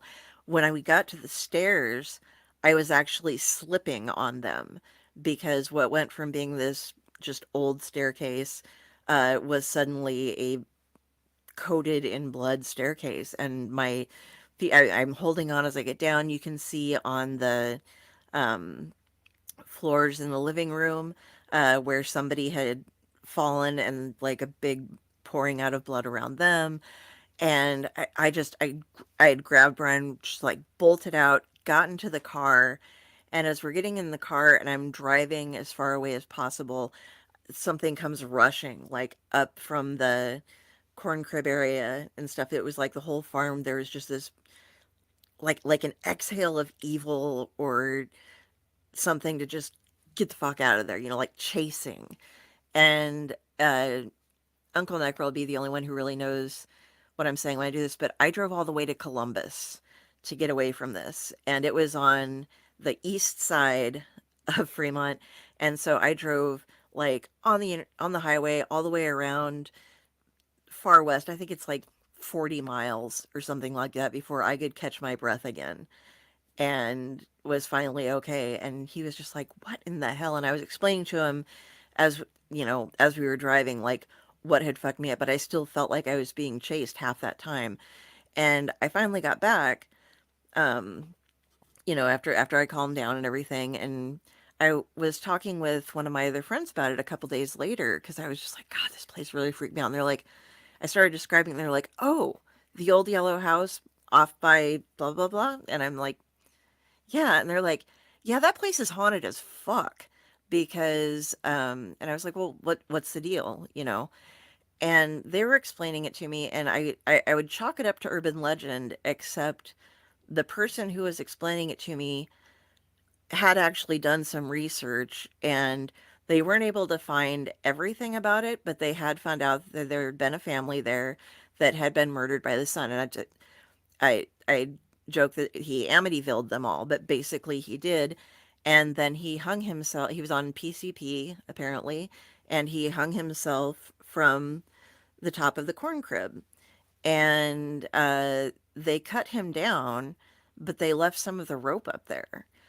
And so one of my friends who'd been out exploring the place, I have no idea why you would do this, but climbed up to the top because it's not hard, it's wire around the thing, and retrieved the rope that was left up there and brought it in and had left it. They were just fucking around playing with the house and had left it in that final bedroom. So that's why apparently that had been his room in the house. And so that's apparently why he was tied to both the room in the house as well as just the farm entirely itself. So that is another story of fucked up shit that happens in Nebraska. And something, like I said, I would have considered it to be a complete urban legend had I not known the people who researched it and were able to say, oh no, yeah, this happened in the newspapers, but they left out some things. So yep, that's my story for the night. Nice. It's been a while since I've heard that one. It was pretty scary. And it was weird because Brian couldn't see it, but other people had, so they were able to describe to me, like, it was another one of those things where, like, let me cut you off. You saw this, this, and this, right? So it was like having the shared experience part of it. Is that something I always count on for, like, was this just me? Was this, I had no history of it, so it wasn't like I was predisposed towards thinking about it, but knowing that other people could describe to me exactly what I saw because they had seen it as well. Right. I like that reinforcement. Make sure I'm not crazy. Yeah, fucked up shit that happens in Nebraska sounds like it'd be a good title for a docu-series. Maybe you should pitch that idea to Hulu. Well, I used to have this book called Haunted Heartland, And Fremont, Nebraska features a pretty decent chunk in there. And my favorite haunting from that town is Bernard Park, which is smack dab in the middle of Fremont. The one with the gazebo and everything? Yeah, the gazebo that's like right off of Military and Clarkson. Yeah. Yeah. Yeah, several pioneers were buried in that. A lot of Mormons were on their way to Utah, I believe, were camping out there and did not survive the winter. So a lot of them were buried, and they say that sometimes late at night you can see the mother, spirit of the mother, like wailing and wandering about. Oh wow. Yeah. I didn't know that. I know that park very well because my my sister took piano lessons from Mr. Tui, and he lived like right next to the park. So when she would had to babysit some kids, like we'd take the kids to the park, and we taught this one little girl to say gazebo because she couldn't say the word. But then she was just going over to her mom, like, why does she not stop saying gazebo? Because we introduced her to a gazebo. Gazebo. It's fun to say. I mean, It is. Gazebo. Burbus font. Okay. Squirrelin'. I think we have James up next. Well, tonight I don't present a reading of a story. I'm just going to tell you a bit about my, I hasten to say the word love affair with music, but how important it was and when exactly it factored into being a major part of my life. Growing up, I am told that as a wee lad, I was always wanting to entertain people. As a toddler, apparently my favorite song was Do Run Run. I don't know who the artist was, but it's a 60s song. A do run, run, run, a do run, run. You're welcome for my singing voice. But I would just, if there were like more than just my parents around, I would grab a pencil and then use the eraser as kind of like pretend it's a microphone and start singing and dancing for them. As well as with reading, my parents instilled a love of music. However, they were more into the 70s, what I call the 70s gold, AM gold stuff. Their record collection, while my mom was a big fan of Elvis, she was also a big fan of the Letterman. You just look him up. And my father liked what was on the radio. But at the age of 9, in Christmas of 1982, I received my first radio.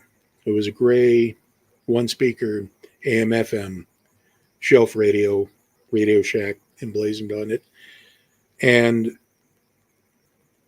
at first, I was all right with it. I didn't know why I received something like that because at the age of 9, I was still kind of into toys, and I just received my first batch of He-Man toys. But in January of 1983, I plugged it in and was just kind of bopping through the tuning, see what happened. And my first song, the first song that I heard that really grabbed me was Shame on the Moon by Bob Seger.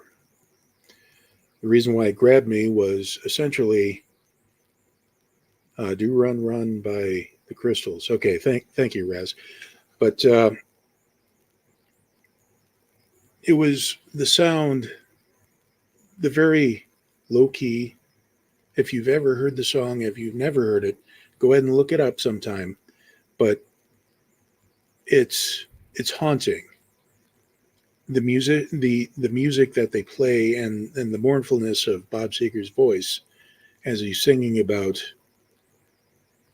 Well, it's about infidelity, but the way he sang it made me feel something that I've never really felt before. And I remember thinking, I want more of this. So I stayed on that station. Turned out to be top 40 rock station, which in the early 80s, pop music was really beginning to hit its stride. I remember discovering, I didn't know the names of the bands that were playing or the songs, but I do, I figured all this out years later, but I remember playing the radio all night while I was sleeping. And while I was falling asleep, I would listen to the likes of Hungry by the Wolf by Duran Duran, being told to don't turn around by after the fire because the Dear Karmasar is in town. I had no idea that it was a remake, but I just know the feeling it gave me while listening to it. There was kind of a sinister edge that I enjoyed, even at the age of 9. Don't know why, but Witchy Woman. Of course, Michael Jackson. That was around the time when Billie Jean was really taking off, and I remember first hearing that opening bass line. It just struck a chord inside of me. Well, I hasten to say like it was a drug, but that's exactly what it was for me anyway. I remember the song Heart Attack by Olivia Newton-John was one of her minor hits, but I love that song. Solitaire and then just so many songs that I remember listening to and loving and not knowing who the artist was and the title of the songs until years later. And that was also about the time when I started experiencing my first bouts of depression without knowing exactly what I was going through. And the music, every time I would go to school, I would just wait, suffer through the day until I was back into my room and listening to the music. Then after my parents got divorced, we moved back from the state of Washington, where I was, to Nebraska, back to the farm here.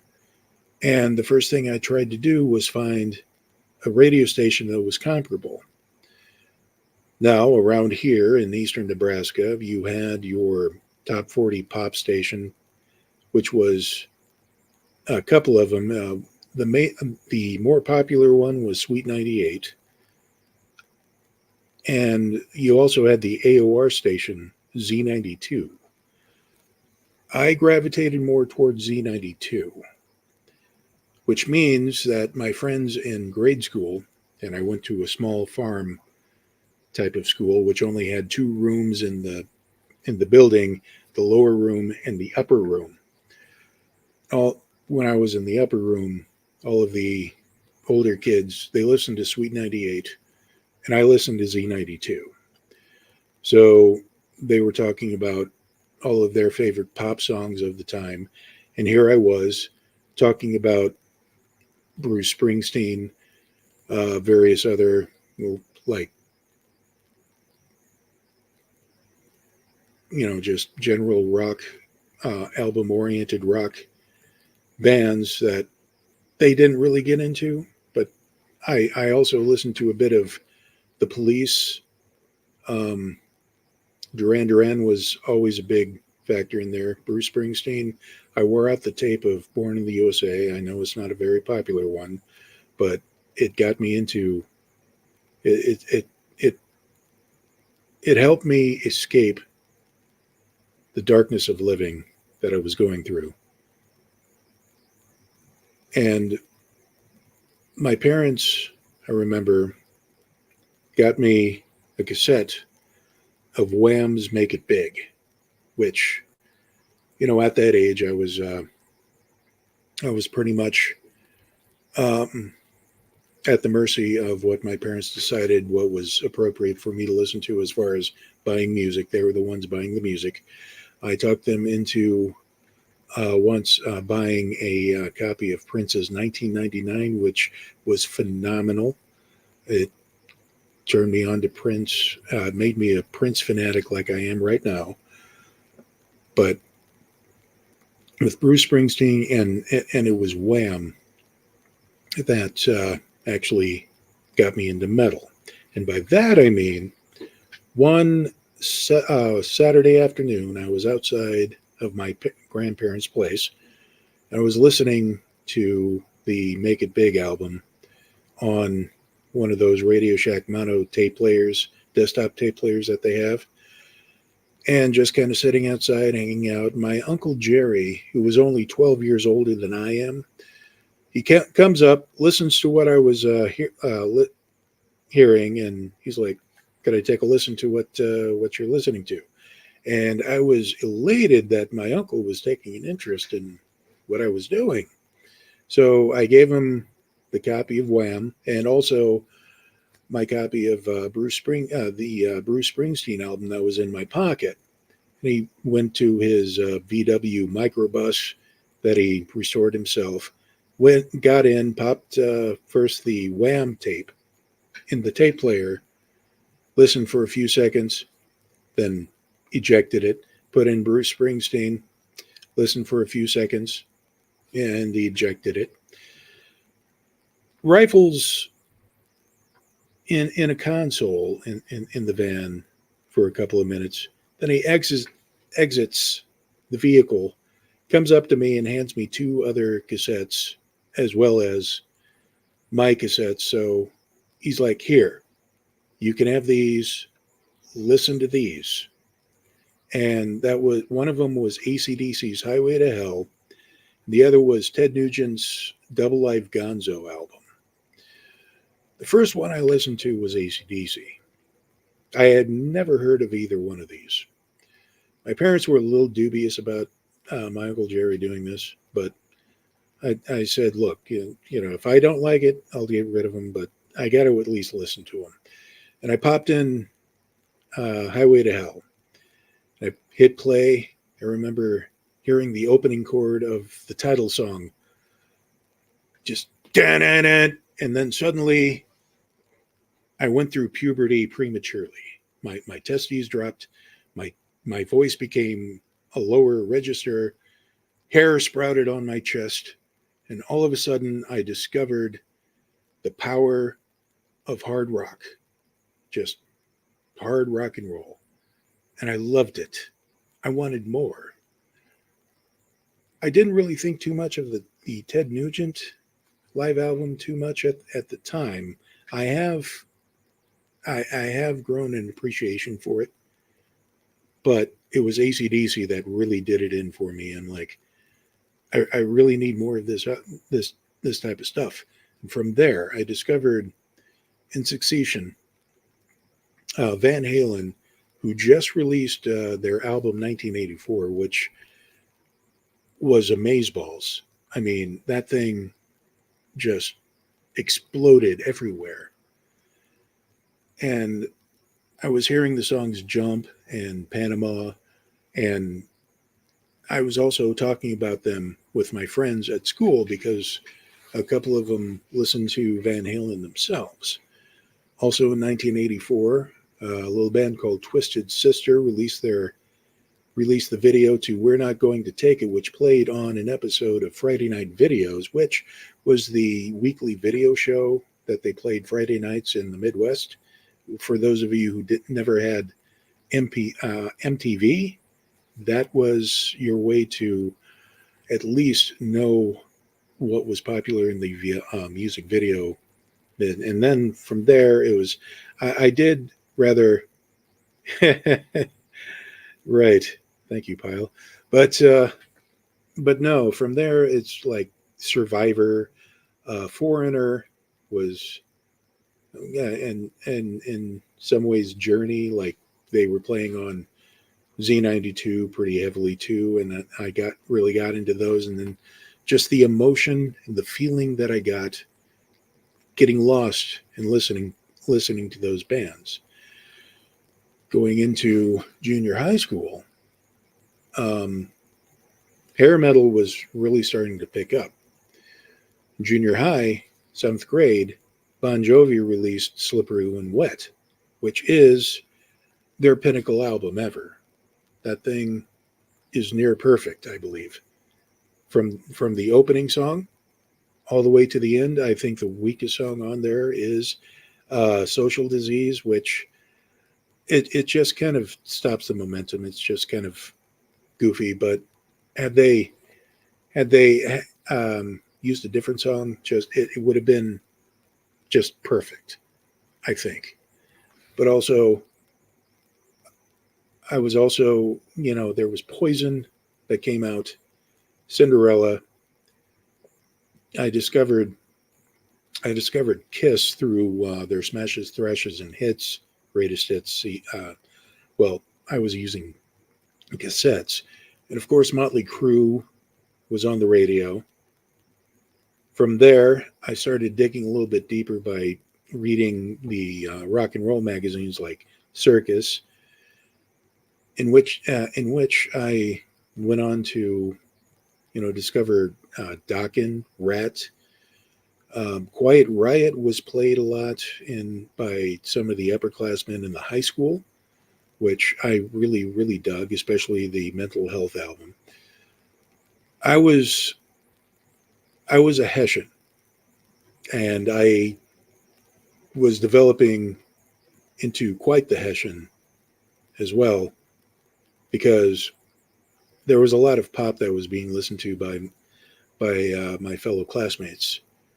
And I soon discovered that I can like stuff and not have to have my tastes dictated to me by either the radio or the school or anybody at school. I was becoming more and more, I wouldn't say alienated, but because of my depression, and I still hadn't gotten a grasp on what was going on or what my condition was. Turns out I do have Tourette syndrome. I've, started manifesting a lot of the tics in 6th grade, leading into 7th grade.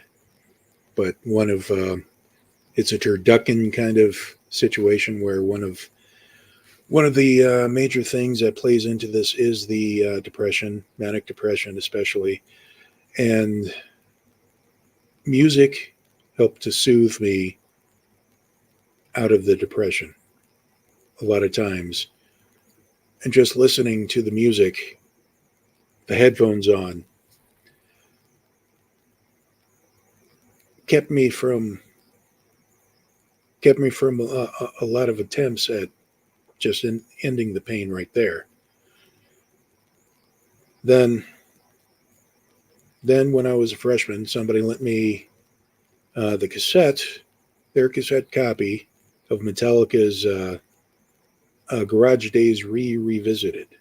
And suddenly I discovered thrash metal, or speed metal if you wish, and it just blew my mind. Also in 1986, my great aunt Mana bought me a cassette copy of Iron Maiden's Somewhere in Time, which was unlike anything that I was hearing on the radio. This was my first taste of actual metal. I mean, I have a love of hair metal, yes, but sometimes you just got to crank the new wave of British heavy metal. Sometimes you got to pop in the Metallica and just the good Metallica, pre-Black Album. Sorry, guys. But in 1989, Christmas of 1989, I was gifted the album And Justice for All, which I listened to front to back so many times in a row. I wore out the tape. The song, especially the songs Frayed Ends of Sanity and To Live Is to Die, really resonated with me because it spoke to me on so many levels that I can feel these things. I'm not alone in feeling these things, but now I have an outlet for this. Later on, a few years later, my my friend Dell introduced me to Suicidal Tendencies, which blew things up. Being in the Midwest, I never really understood the dichotomy between metalheads and punk rockers or the hardcore kids. To me, wasn't really a question of, well, I listen to metal, so I can't listen to punk. I just listened to what I liked. And I didn't, especially in the 90s when everybody was telling me that you can't listen to alternative and metal at the same time. Yes, you can. But that's a story, that's a discussion for another time. And I was starting, I credit that time with, having me look into something more than just what the hair metal was starting to go stagnant. I was discovering a lot of the alternative metals, Suicidal Tendencies, the Faith No More, and I believe, there was I also discovered Anthrax, which was a different kind of thrash. It was more of a punk, hardcore, East Coast hardcore kind of thrash, which with a sense of humor, I should say. And then grunge hit, which I didn't really think of it as such. I didn't think of it as a rock revolution, as so many people has claimed it was. With Nirvana's Nevermind release, I just thought it was another really good hard rock album. It was different, but certain parts of it I really dug, and but what really, really turned me on to what people would call the Seattle sound was Alice in Chains' Facelift. It was dark. It was heavy. It wasn't quite metal, but it wasn't. It was beyond just hard rock. And I really, really, really liked it. And from there, I picked up Soundgarden's Bad Motor Finger, which was really good, by the way. I prefer the Soundgarden before Super Unknown. It's my personal preference, mind you. And Pearl Jam's 10 is another perfect album that I can listen to front to back and then start the process over, and almost wore out the tape copy of that as well. From then on, I discovered the likes of death metal, various other forms of metal, but all in all, I've never done drugs. I've never been an alcoholic. I've never felt the need to partake in any of that, simply because the music that I listened to always did the trick for me. It kept me alive, and various times where I was very, very close to not being alive. And for that, it's always going to be a part of my life there. All because of that one radio and a Bob Seger song that kicked everything off in 1983. Ta-da, I'm done. That's a lot of music knowledge there. It's interesting to me that you started your grunge journey with Nirvana and the Seattle sound, because in the timeline of things, that was one of the last things to happen in the big part of that movement. Well, keep in mind I'm in Nebraska, and yeah, so a lot of our music consumption in Fremont happened to be the department stores. We didn't really have a proper music shop until a little bit later in the mid 90s. But yeah, it's when I walked into Walmart and saw suddenly there was this whole bunch of Nirvana and then cassettes of Facelift. I'm like, this looks interesting. Fun fact, the same holding group that owned Z92 owned stations in different states. They actually owned one of our local stations as well. It was Z93. So I was looking it up. I was like, I wonder if there's a relation there, because I remember they had a station in Nebraska, and I'm wondering if it's the same Yeah, we shared a programming for a period of time. Yeah. That was bus James, music. go ahead, Del.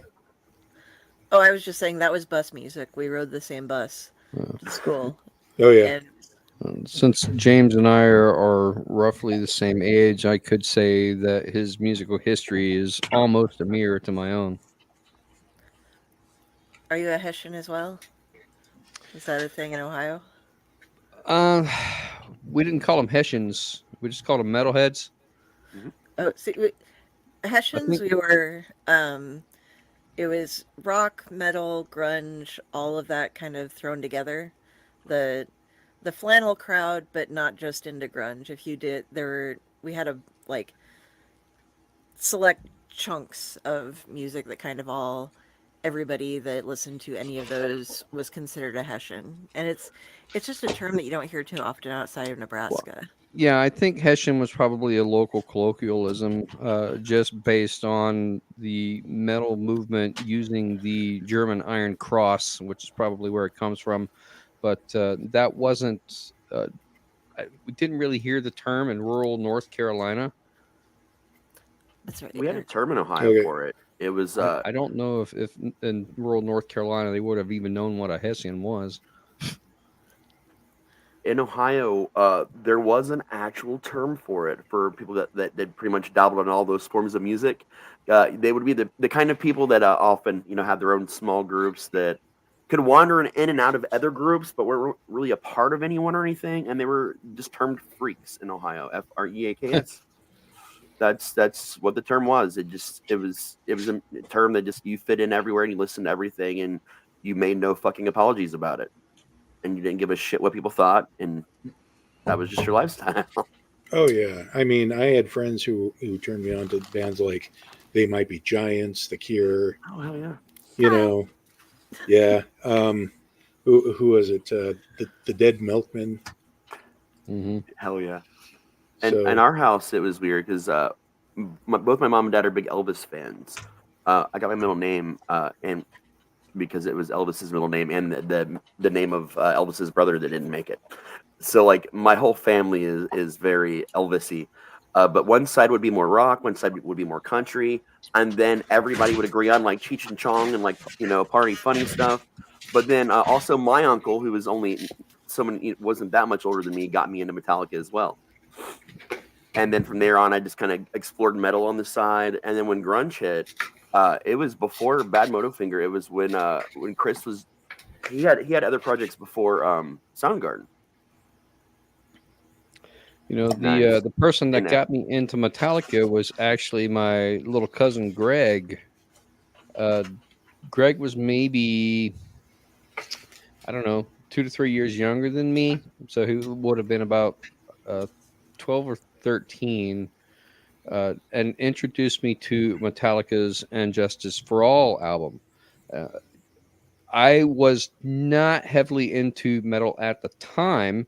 I listened to the Monkees and Ray Stevens and Alan Sherman and Weird Al Yankovic and a lot of the 50s Dr. and 60s Demento. music. Yeah, Dr. Demento, exactly. That's what I listened to, and of course the music that my parents listened to as well, the 1950s and 60s doo-wop rock. So that's what I listened to. And when I first heard the Metallica and Justice for All album, I wasn't really into it all that much. But about the time since I was in high school and I was taking art classes, we had the freedom to listen to whatever we wanted in art class while we're creating our art. Our art teacher was very open-minded about that with the music that we listened to in class. We could play whatever. So people would bring in all these different types of music, and Beatles and Pink Floyd and David Bowie and Queen, and it just introduced me to this whole new world of music out there that I had never heard before, and Metallica was part of that. They played Justice for All and Kill 'Em All, Ride the Lightning, Master of Puppets. They played all that stuff in art class, and that was my first exposure to it. And it sort of grew from there as I started to learn to play guitar, and I started meeting other kids in high school and my friends that were also playing musical instruments at the time. And, we formed a band. And of course, these were the songs that they wanted to play. So I started listening to it and trying to learn these songs and all of that. The first song that I ever performed live in front of an audience was Metallica, For Whom the Bell Tolls. And I've been, a fan of Metallica ever since. And like you, also pre-Black Album stuff, although I still include the Black Album just because I like it. I even like Load and Reload, and I'll even go so far as Death Magnetic. But the newer ones, What, the Saint Hardwired. Anger isn't perfect for you? Well, we don't talk about Saint Anger. Or Lulu? We don't talk about Lulu either. Although, if you were to take Lou's vocals out of Lulu and just listen to the music by itself, it's pure Metallica. It's real good. The music is excellent. It's just like listening to William Shatner doing his spoken word albums. Before we move on to the next story, I think Pyle had something. I just wanted to put out there that if there are teenagers, kids, and this and that that are watching this at any point, please do not say AC/DC. I only know them because of Iron Man. UncleNecRo will find you, and he will roll over you. No. Why am I the one doing it? I'm fine with, hey, if kids are being exposed to AC/DC through Iron Man or Guitar Hero, I'm fine with it. It's their introduction. But anyway, yeah, we need to move on here. Do I lose cool points if I say I was out at the roller skating rink when I first heard Thunderstruck? That was our problem. Thunderstruck and that whole album is this album where if you need to get from point A to point B, no matter how far they are from each other, you will make it in like that song. You can go transcontinental if you need to, and you'll be there. So probably. Moving on. Yes. I believe Okay. I sat up on the side of the bed and stood up. I suddenly felt a rope from my chest was attached to a replica of myself that was still supine, unmoving where I lay before. I could see a blue wispy strand with the width of my pinky finger from me to it. Then I heard voices. Jean and Jocelyn, my sisters, Ron and Steve, their husbands, standing by the door talking about if I would wake up, as well as the prospect of what type of life I would have after a stroke. But I'm standing right here. Why can't they see me? Next thing I know, a voice from behind me said, "You won't have to worry about that.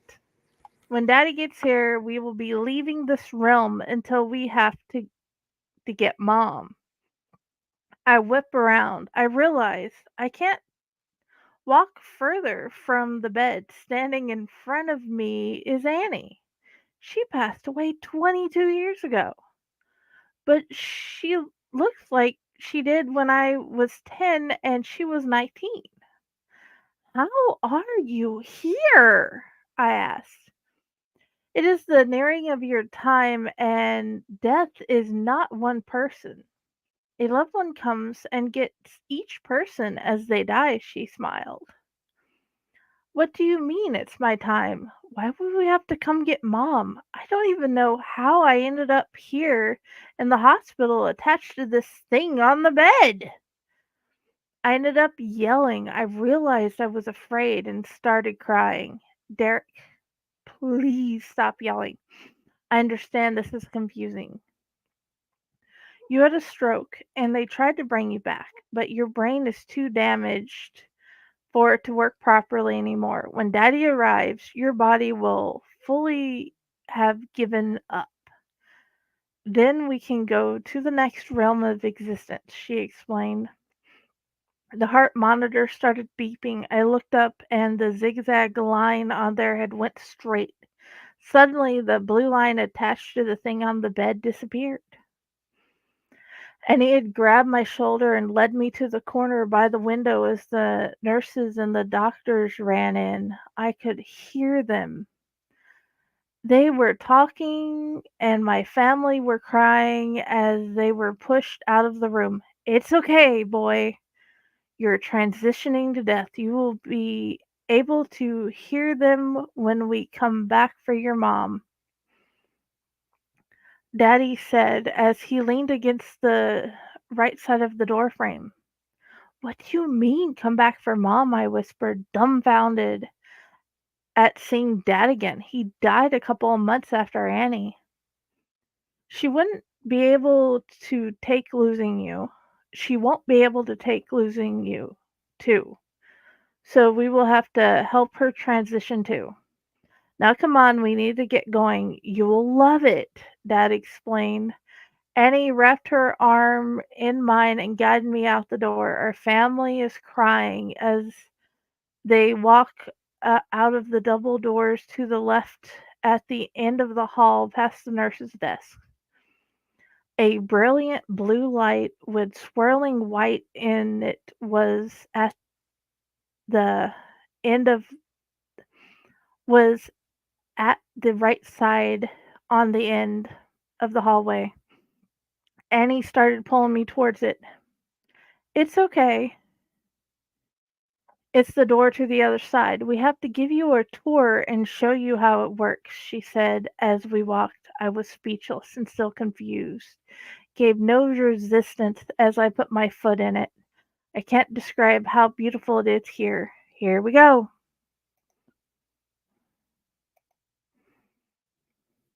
And that's it.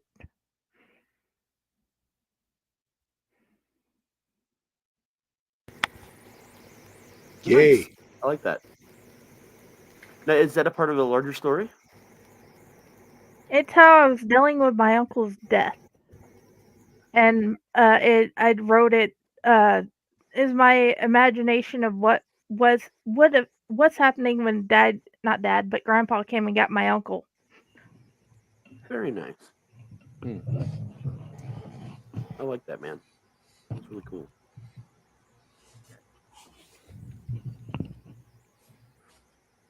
I guess that leaves me. Everybody else is gone? Yep. Looks like everybody else is gone. All right. Yep. I'll take it as a story. Sorry. You have two. You got two options.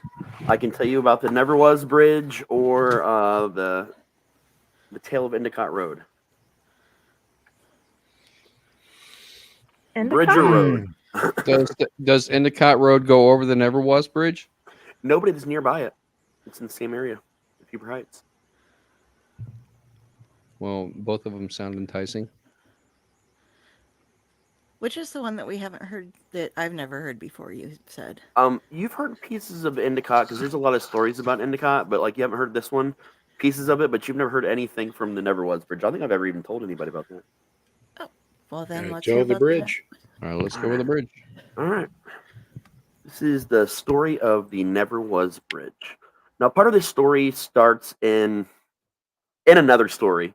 When I've not really told all of it before. I'll just kind of skim a little bit here. There's a bridge in Huber Heights, Ohio called Hope Bridge.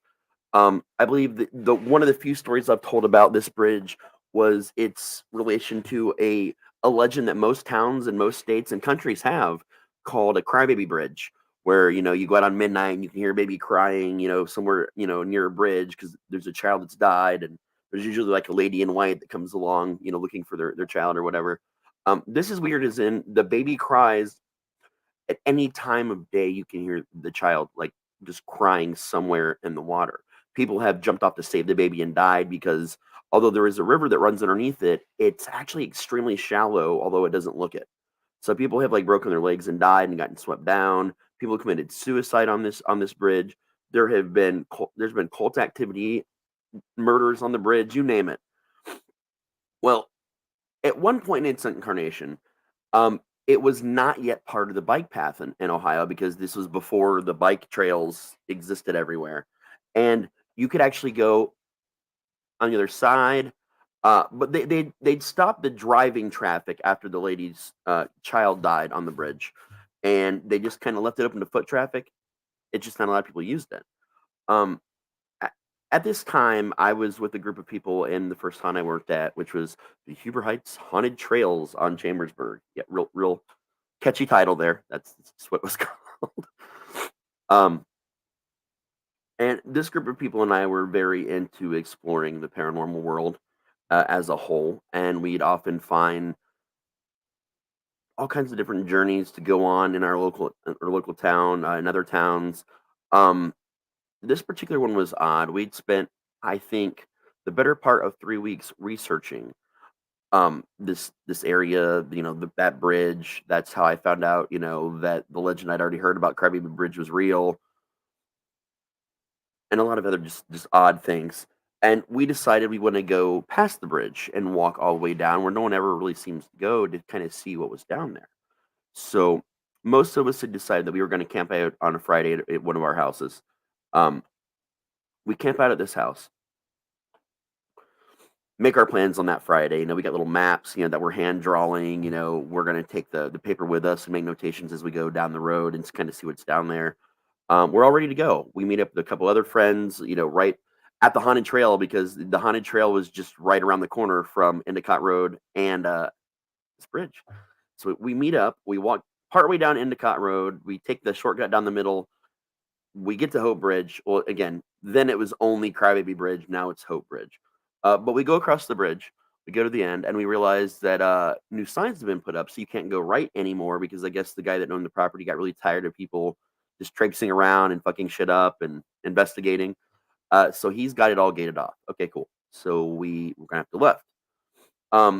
We kind of knew it was right anyway. We knew about the guy's property. That guy had a shotgun, so we tended not to fuck around near his property. We were, we were dumb kids, but we were smart enough not to get shot. So we take this left, and we're walking, and we're walking, and at this point in time, and it's kind of funny to me that earlier Jody was talking about shrooms because we were munching shrooms. Friend pulls some out of his pocket. He's like, "Hey man, we should if we're gonna really explore this and see what's out there, we should do it right." And we didn't take much. It was just, about a cap and a half a piece, not enough to make your face meld or hallucinations to kick in, more to just kind of keep your mind open and to a little bit of a buzz. And so, we take our cabs, so we're going. At this point in time, now we've walked a mile down this road. There's nothing. It's just flat top.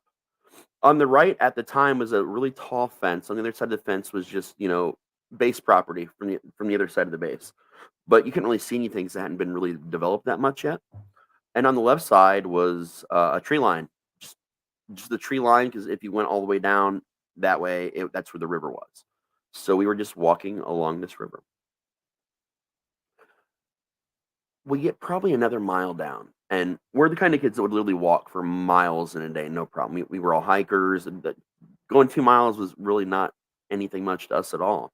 But by the time we hit that second mile marker, we're feeling it. We're feeling shrooms. They're kicking in. We're feeling decent. We're cracking each other up. We're not being super loud because we don't want to draw attention to ourselves.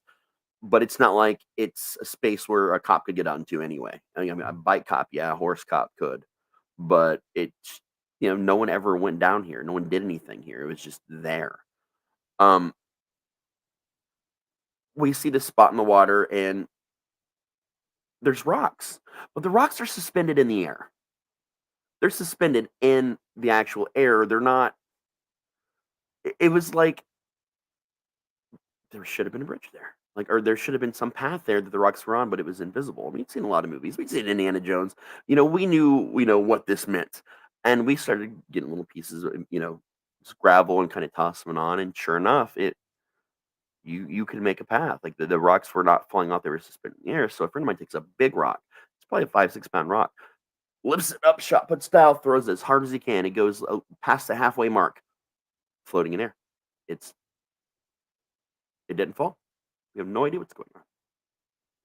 So one of our lesser intelligent buddies decides it's a bridge and just runs and takes off running. And he walks across the air, past all the pieces of gravel, past the big rock, and makes it to the other side of the river. No problem. And we're all just absolutely fucking astonished by this. Like, how the fuck is there was never a bridge here? Like, there should not be a bridge here. The way they would have had to have built it anyway would have been so insane. And it's not like, our vision's distorted and there's foliage or there's something blocking it. There's just nothing. It's invisible. There's nothing there. So one by one, we all kind of chide each other and goad each other into crossing this damn thing, and then we cross the bridge. The weird thing is, where we should now be is right up near a road on the other side, like not too far, like after we cross this, except for there's no road. There's woods. These woods do not exist here. There is no conceivable way. We pull out our regular maps because back then we didn't have GPS as kids. We had to actually use paper maps, and they were very important when you were exploring random things and just doing drugs. So put out the map, we put out the compass, we tried to figure out where we were, and we could not find true north on the compass because there was just a spinning needle. Nothing. As if someone had taken a magnet and stuck it up underneath the compass, and it just would not stop. We realized we are somehow now in uncharted territory, which for us was not that strange. This was not the first time something odd like this had happened before. There was a story I told at one point in time about a time shift where we walked 3 miles down a road and ate the same tiny bag of sunflower seeds for several hours without it somehow ever running out. Well, there was more to that story than that, but this was, just a group of people that were all into pushing boundaries because we researched all these things and we knew so much about the paranormal and the supernatural worlds that nothing could ever touch us because we were morons. And in our idiocy, we decided, let's explore this unknown territory. So that's what we did. We start exploring. 5-10 minutes in, we come to a clearing, and there's a graveyard right in the middle of, literally, again, a clearing, a small clearing in the woods that shouldn't exist. So we go to this graveyard, we start looking around it. And there's this one particular stone that catches my eye because there's a shadow darting around near it. And it's not one of our shadows. So I'm like, hey guys, what the fuck is that? So we all shine our flashlights over. There's nothing there. We look around, we look behind it, nothing. There's this really, this thing is, this stone is like traditionally shaped. It's got the top that goes like that. Straight sides, bottom. And it says, passers stop as you pass by, for where you are, so once was I. For where I am, you soon will be. Prepare for death and follow me. And I was the one that read it out loud because, it seemed like the thing to do. And right as I finished, there's this huge crash at the edge of the clearing. It sounded like a fucking bear running through like thick foliage, like snap, crack. And the trees were just shaking over there, and then dead silence. So, us not being afraid of anything and nothing can touch us, decide to go check it out. So we head over right to where the sound was coming from. Again, our not too intelligent friend runs into the bushes as quick as he can, waving his arms like this because if it's a bear, they'll run away. He knows what he's talking about. And there's nothing there. Absolutely nothing. We're a little bit unsettled, but we decided to keep going a little bit farther. We go to, we meet up with him. We kind of go to the woods that way. Again, compass is still useless. We're checking the maps again. There's nothing. There's no indicators. There's nothing that tells us where we are. So the whole time we're making notes about, we're still got that piece of paper. We're kind of drawing where we've been, where we went, our own little map. We're still keeping up with that and everything as well. Our own map.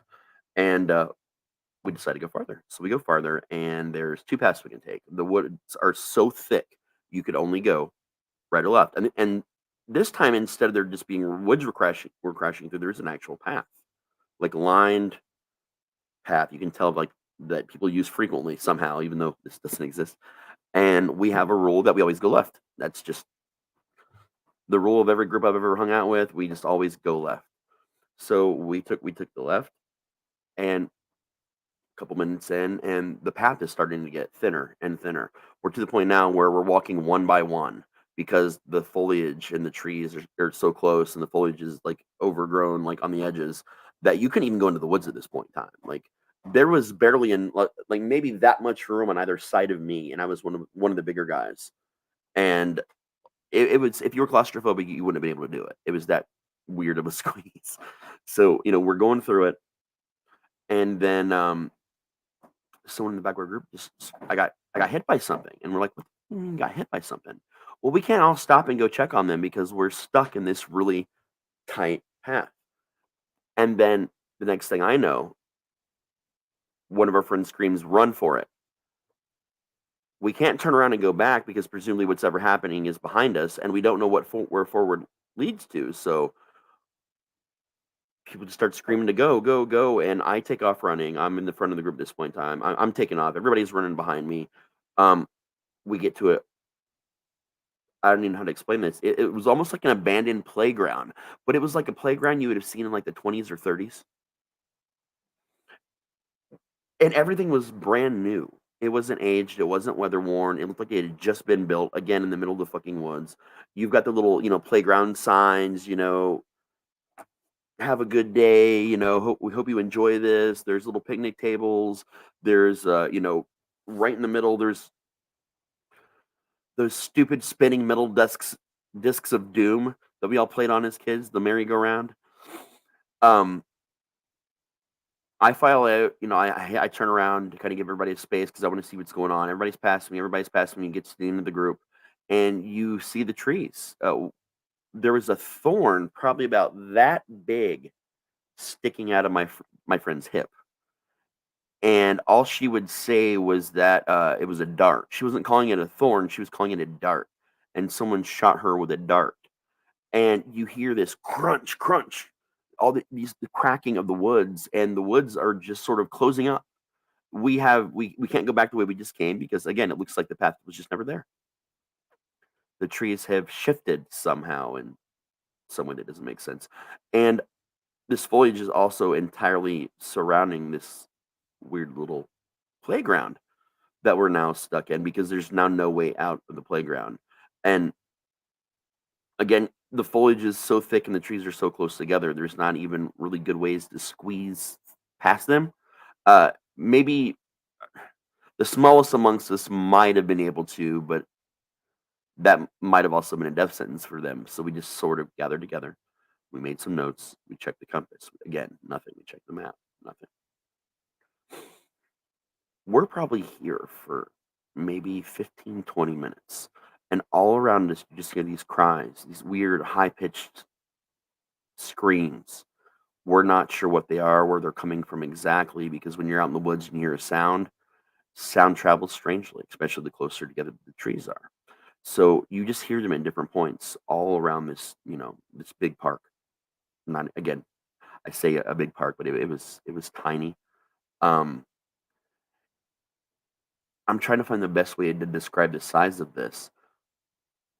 I really don't have a good way to describe the size of this. It was not even half of a football field, like a high school football field, like not even half of it. Say maybe a third of a high school football field at best. And we're just fucked. We don't know what we're doing. And now, we went from our, we know everything, we know what's going on, to, maybe we got a problem. Maybe we got in over our heads. And I remember when we pulled what she kept insisting was a dart out of her hip. This like black, it was just pure black, what looked like sap almost, was just coming out of this thing. Again, it looked like a thorn to me. 3 more come out of the woods. Bam, bam, bam. 3 different people now have these long ass fucking thorns, darts sticking out of different parts of their body. 2 more. About a minute later. And it comes to the point where I get hit one like right in my side because I'm going like this to figure out what's going on. And I just got it right there in the side. First thing I'm noticing is that my buzz had pretty much died off about right before we actually made it to the park. or to whatever this thing was. And it's kicking back up in again, but it's more intense. I pull the thing out. There's an obvious puncture wound, but I'm not bleeding. All that's coming out is that little bit of black sap stuff or whatever the hell it is. The first person that got hit in her hip, she lays down on the slide and just kind of passes out. Next thing you know, one by one, people are dropping. Where they are, just boom, boom, boom. I've done a lot of drugs at this point in time in my life. Not as much as I've done by now, but a lot of drugs. And the weird thing about me is I'm medication resistant. I have to switch medications often to get them to work properly. There'll be periods of time where I even smoke very little pot, so that way I can enjoy it again later. So it's been a kind of a problem all my life, but it might have also been the thing that saved me and maybe us that day, because as they're going down, I've just got a really intense buzz, but I'm still on my feet. The path opens up, and something is coming down the path. Again, you can hear it. Very heavy, intense footsteps, a lot of foliage shifting, a lot of cracking sounds, and this thing that looks very much like a tree steps out, and it just stands there, just staring at everyone. And it comes over to me. Not, I mean, it doesn't just stroll over there. It kind of like this weird little stuttered march thing, just kind of moves in and stands probably 10 feet away from me. But as it comes towards me, it also kind of goes around the edge of the clearing too. So it's always got its back towards the woods. And it gets close where I am, and it just stands there. It just stares at me, just waits. I'm assuming at this point in time it's waiting for me to pass out like everyone else passed out, but I don't really understand what its intentions are. And it just watches. I don't say anything to it. It doesn't say anything to me. And I don't know how much time passes. It could have been a minute, it could have been an hour. I have no understanding at that point in time of the intensity of the buzz and just the sheer shock of the situation, exactly how long this took. But it turned around with its back to me, and it just walked into the woods. And the trees parted, like they shifted and almost like bent as it went through, and then it went. I stayed there for a long time. Again, I could not tell you how long, just notating the map, writing things down, writing what I was seeing, what I was experiencing while they were all passed out. I know the sun hadn't quite come up yet, but the sky was starting to get a little bit lighter by the time my friend who got shot in the hip came to. And then within an hour of that, I'd say everybody just kind of started waking up.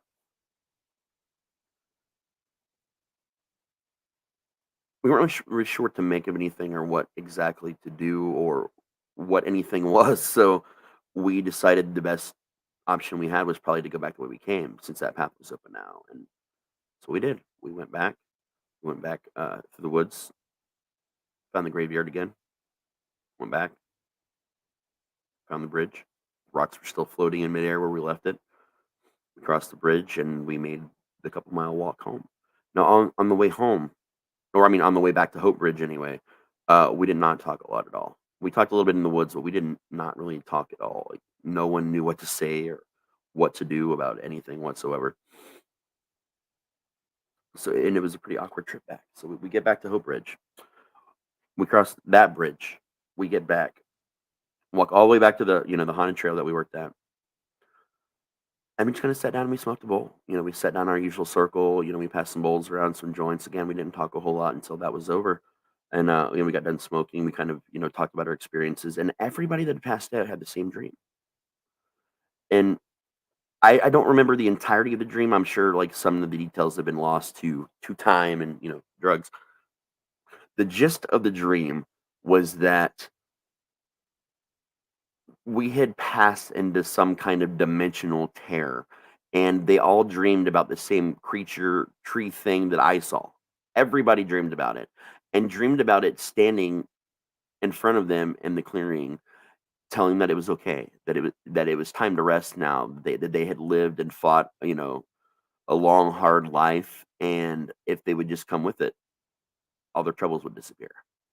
And every one of them said, that they just got this feeling from this thing that, that it meant no harm, that it really did just want to help. It was very convincing. They felt very soothed by its voice, by its presence, and they said every one of them followed it. And at a certain point, they said it just kind of faded off. Like the thing faded off into nothingness, and a wall of trees just sprung up and barred them from moving any further. And then that's when they all started waking up. And I've always wondered if I had fallen asleep too, would we have ever come back from that? Would we have just left our bodies? Because the way they were describing things, it sounded like out of body experiences. That's what it very much sounded like and felt like, as they discussed it. And I don't know, it still kind of unsettles me a little bit. This is, again, it's hard for me to talk about because it's a very weird situation. It's one of the weirdest situations I've been in, with one of the weirdest lack of resolutions or lack of understanding what it is. And but I do remember we had those puncture wounds. They would not heal for fucking ever. It took the majority of the summer for these things to start to heal. And I actually still have this scar, this little circular scar in my side from it. And everyone that was there that day, those that are still with us, all have the same exact little scar and the same places those thorns or darts or whatever hit them. And it gets painful once in a while. Like, it's not like one of those things, oh, if it's about to rain, I hurt, or there's no real understanding of why, except for usually when it starts to hurt a little bit. I know that something odd or something just unbelievable is about to happen, but it usually is related to more dream-based things. Like, for some reason, like if I feel like that stabbing pain, that little spot, I'll end up having a really weird, fucked up dream or an out-of-body experience, or just some weird thing involving my dreaming. It's never a, oh my god, there's a monster's gonna crash through, or I'm gonna see a ghost today. It's something like that. It's like this really weird forewarning when a fucked up dream is gonna happen.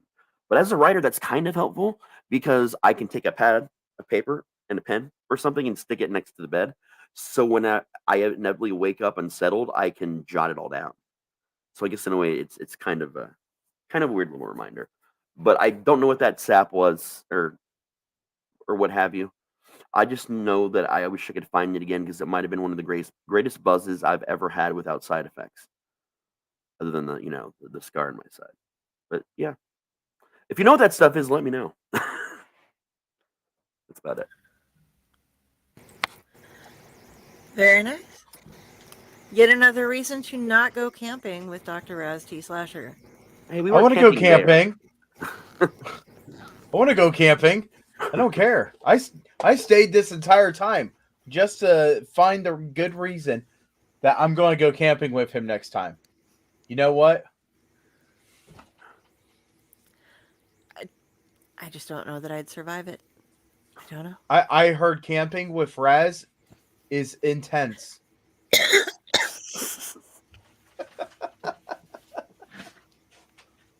As long as there's no hiking. I always hike.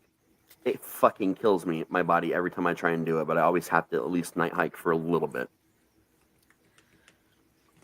Yeah, I've heard some of the stories that come from these night hikes. No.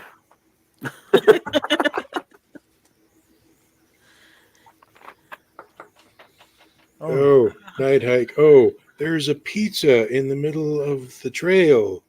Oh.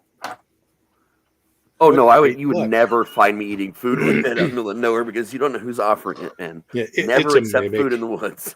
It's a mimic. You know what? I will try it at least once. Give me a haunted slice. I laughed, she laughed, the pizza laughed. I found trail pizza. I laughed, they laughed, pizza laughed.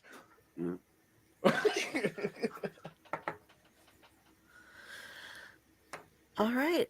So 2.5 hours in here, I believe we have finished our 8-person night. Yeah.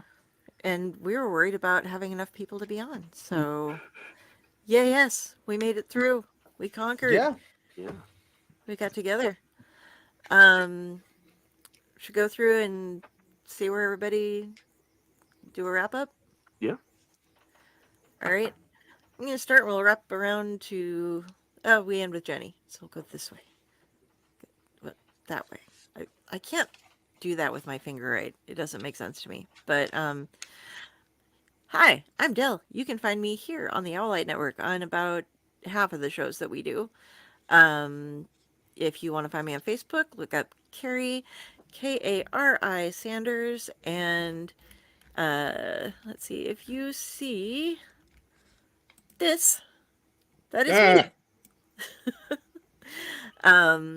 And that'll lead you to my author page, to some other things. I'm also on the Dorkening that Ally is also a part of on Splash Pages.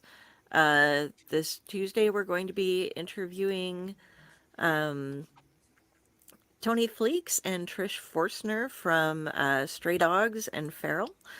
And so those are some great comics if you want to check them out. It's like Lady, I believe they introduced Stray Dogs as Lady and the Tramp meets Silence of the Lambs. So it's some very intense, very hit you in the feels kind of comic stuff. And yeah, that's all I have to say. Oh, and if you the reason we do Jenny last is because if you try to contact me on any form of social media outside of my regular Facebook page, you'll probably get her. Yeah. She's cool like that. I can't do all of it. So it's Raz. You can find me at your mom's house. Sorry, not my mom's house. I can't even talk today. I cannot word it all today. I'm at RazTSlasher.com or just ask Jenny. She's got it. Pal, where'd you go? We lost Pal. Yeah. You can find me, Johnny, on the Elliott Network when I do things here. Or you can talk to me, and I'm Pyle Hazard. You can find me on Facebook. You can find me on TikTok, which I might have did a TikTok tonight. You can find me wherever, and I can't wait until this Friday because another episode of Chainer's Haunted Secrets, and we're going to have a fun friend on here. Yeah. Fred. But yeah, you can find me on the Elliott Network. James. Hi, I'm your Uncle Necro, and I had a big steamy TikTok earlier today. But you can find me on the Elliott Network on various, doing various podcasts and blogging and stuff, and going to be published soon. Yay! Finally. Ron. Wake up. Wake up! Wake up! Makeup. Oh, yeah. Makeup. I think your mute is on. We cannot hear you, Ron. We can't hear you. Yeah, his mute's not on, though. Hi, my mic is not on. I forgot. It has a power button all its own. So, me, and now you can. Me, and now you can. Okay, enough shenanigans. If they shenan once, they're going to shenan again. I'm being judged. Yes, name's Ron. You can find me on Facebook under my author page, Ronald W Gillespie Jr. -author, with my book that is currently behind me here. That's the cover. You can find it on Amazon. Buy it, read it, leave a review, buy many copies of it, give it to people for Christmas. It's the only way I get paid, and that'd be nice. We all like money, right? Yeah, sure. That's why I'm writing. You can also find me on TikTok. I have a YouTube channel, but I haven't done anything with it, so not really pushing it much lately. But I still every now and then create stuff for TikTok. I am a martial artist by training and by profession, hobby, career. So most of my content on TikTok is martial arts if you're into that sort of thing. Otherwise, just get in touch with Jenny and she can get hold of me as well. So, she's cool like that. And we all love Jenny. So I'll pass it up to her. Jenny. You can find me here on Owlite. You can find me on Fake Horror. You can find me on my pages, Friday with the Library in the Blue Box, and my author page, Jennifer Elliott. And if you want to talk to any of the people on Fake War, Owlite, whatever, I will help you get the message to them, or I will answer all your questions if there's something I can do. Jenny is all of us. She really Yes. is. She is Argyle Friday, and we love her. Jenny wears many hats in everybody's pants. She wears more hats than Dobby. All right, everybody. Thank you for coming, and be well. Have a good time. See you. Good night, everybody. Good night. Happy Love you. trails.